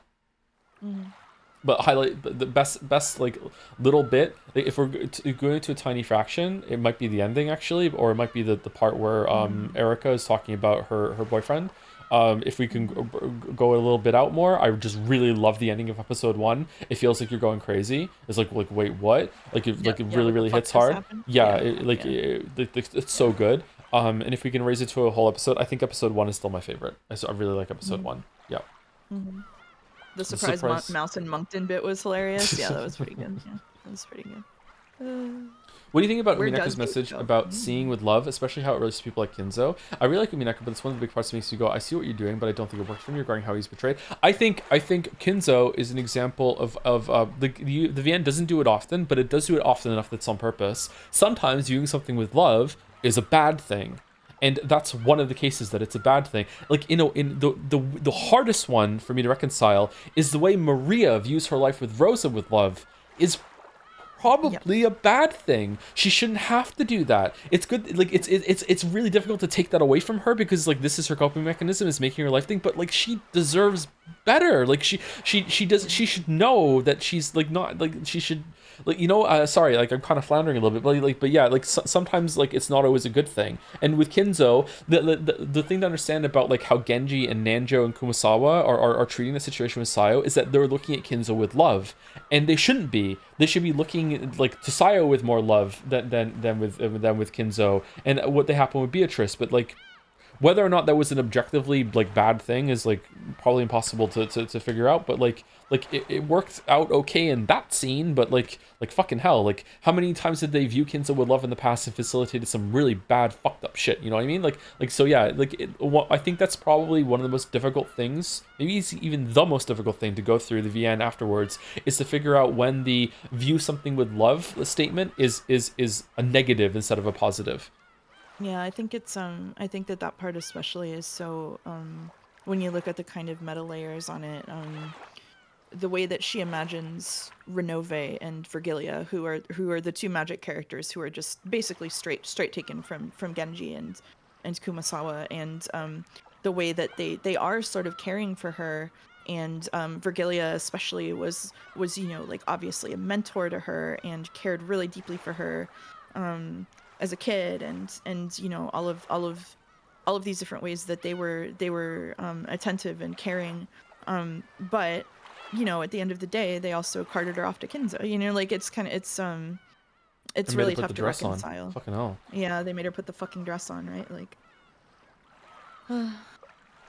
Confession time, by the way, I almost stopped watching these streams entirely in episode 1 because I felt like you weren't engaging with the story properly and chat was being way too snarky. I'm so glad I stuck around. You thought I wasn't engaging with the story properly? Really? Huh. I'm shaking my finger at you. Why? I thought the episode 1 streams were hilarious because I knew what was coming, and I was like, it's gonna hit him like a truck, and then it did. And I was like, in the parlor scene? Well, I knew the part. So what I was waiting for was the multiple bodies in the shed, because it was obvious that you weren't gonna predict that, and then you got there and fucking lost your mind, and I was like, yeah. Hello, time traveling Andy here, sent from the past by you to remind you that the intro of Umineko is still on. Yeah, we brought it up earlier. There was a clip and everything. Yep. Yeah. I clipped it. So what's the overall rating? I don't like ratings are mostly just to have like a fun thing. But like this is probably a 10. It's probably a 10. Like it has to be. How could it not be a 10? Yeah, it's a 10. 10 doesn't mean perfect. It's a 10. It was Jesus, so funny on the, I don't put it at a 10. it was so funny on the very first fight. This is the people in chat don't understand this. You're more critical than I am. Yeah. Yeah, that's Yeah. fair. They don't know. They don't know. You hide it well. Like, yeah, you're more critical than I am. Yeah. It was so funny on the very first Twilight when you were trying to predict who of the 6 would be dead. Yeah, it is funny looking back. Yeah. Just what in all caps? See, when I talk about things that I criticize on my stream, I will give an opinion. I will be critical about it, and then someone in chat will be like, "Well, I think this," and da, da, da, and I'm like, "Oh, okay, well that makes sense." And then I don't engage with it any further, and so that it's my conflict aversion to fighting with chat that saves me, because then we just slide on past it. Meanwhile, I live for that shit. I live for that shit. Yeah. How can it be a 10 if you didn't like episode 5 or 6? Well, I do like episode 5 or 6 in a different way now, and I would like to reread them. But even if I didn't like that, this is so long that that's only like 2/8 of the whole entire thing. Like, I don't. Again, that's why I said at the beginning, before I gave it a rating, like it's just a number. Like it doesn't mean perfect. Like if 10% of something is just absolutely atrocious and like 80% of it is good, but 10% of it is like incredible, stellar, amazing, like that might like elevate it to a 10. It's like if it's special. Umineko gets a 10 because it's so long that that the bad parts are a margin error. Exactly. Oh fuck. Yeah, like I don't know. I have an unearned reputation of being like this like robotic like judgment lord when it comes to this stuff. When really it's like the numbers are going to be more on vibes for me. Like yeah, like there's a lot wrong with this. There's a lot. I could now probably speak for like an hour and complain about all the things I don't like. And by the end of it, even Mouse would probably be like, "Wow, you fucking hate Umineko." I'd be like, "No, I love it. It's a 10 out of 10." It's like, but like because I could do that. You know, like it doesn't matter. Like it's special. Well, it's like me with Expedition 33. I think I posted nothing but what I don't like about Expedition 33 in this was actually they know I'm more critical than you because I went in there and I posted like nothing but how much I dislike everything in Expedition 33 for like days, and they were like, "What the fuck are you doing here?" And I was like, "Oh, it's like an 9 out of 10 for me."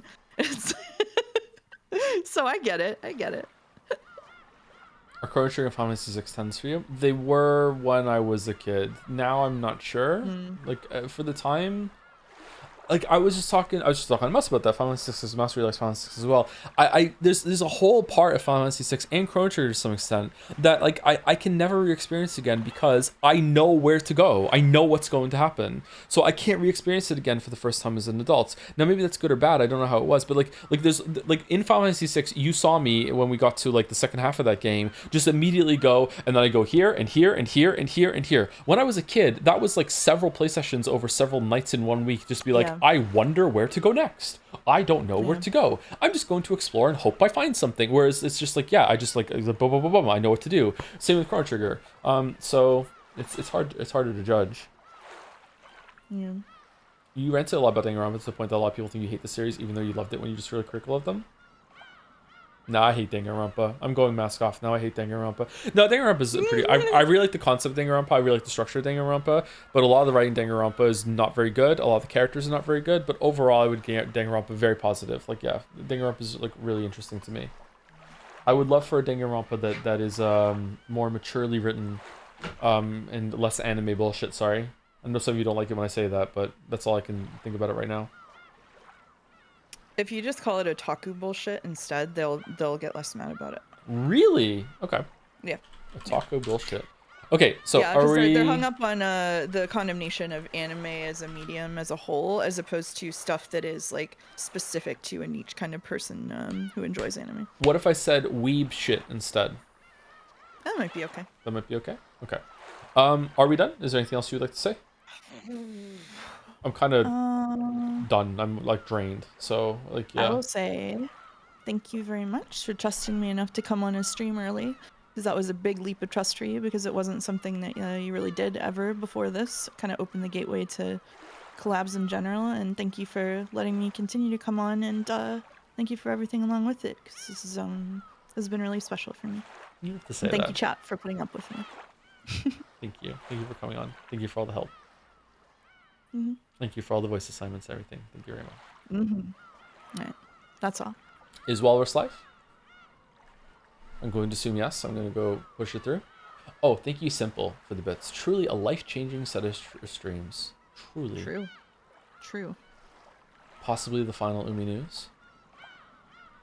I think so. Wait, what about the cameras? All right. Anyway, pushing right through. Have a good rest of your weekend. I'll see you tomorrow on Mouse's stream for the end of Sekimea, and maybe tomorrow regular stream time for the end of Expedition 33. It would we shall be see. very funny for you to finish Expedition 33 tomorrow. Yeah, I think so too. Peak humor. All right. Bye, everyone, for the Bye, last everyone. time. And bye, Umineko. Damn. Goodbye. Goodbye. See you again. And raids push through. So for the last time at the end of Umineko, bye, Naja. Bye, Naja, and bye, VOD commenters. Thanks for all you do.